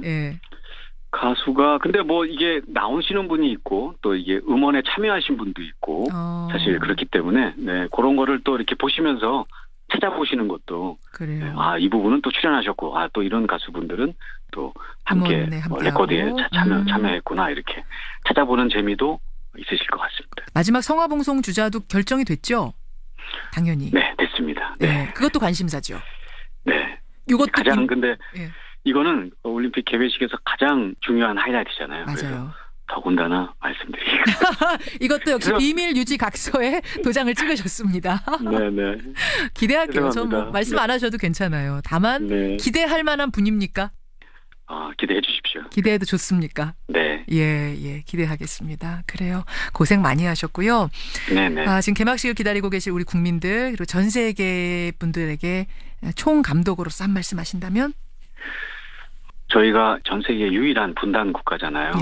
평화를 염원하고 있고 또 이 평화의 가치를 이 개회식을 통해서 전 세계에 메시지를 전하는 게 되게 중요한 일이고 또 의미 있는 일이라고 생각합니다. 그래서 개회식을 통해서 선수들이 또 전 세계 시청자들이 함께 즐겨주셨으면 좋겠습니다. 즐겨주셨으면 좋겠습니다. 그렇죠. 축제입니다. 뭐 의무가 아니고요. 축제로 우리가 즐겨야 한다는 말씀 굉장히 좋고요. 오늘 저녁 8시 여러분 개막식 그 장면 가서 볼 수 있다면 더 좋겠습니다만 TV를 통해서라도 우리 꼭 보면서 감동을 함께 했으면 좋겠습니다. 성공적으로 끝나기를 저도 기원하겠습니다. 네, 감사합니다. 고맙습니다. 네. 오늘 개막식의 총 연출을 맡은 분입니다. 양정훈 감독이었습니다.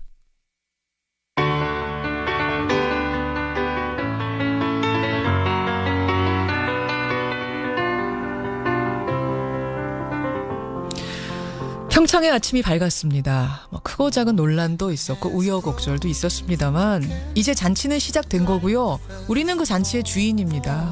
모두가 한마음으로 성공적인 개최를 기원해야겠습니다. 김현정의 뉴스쇼가 선정한 오늘의 노래 캣 스티븐스입니다. 모닝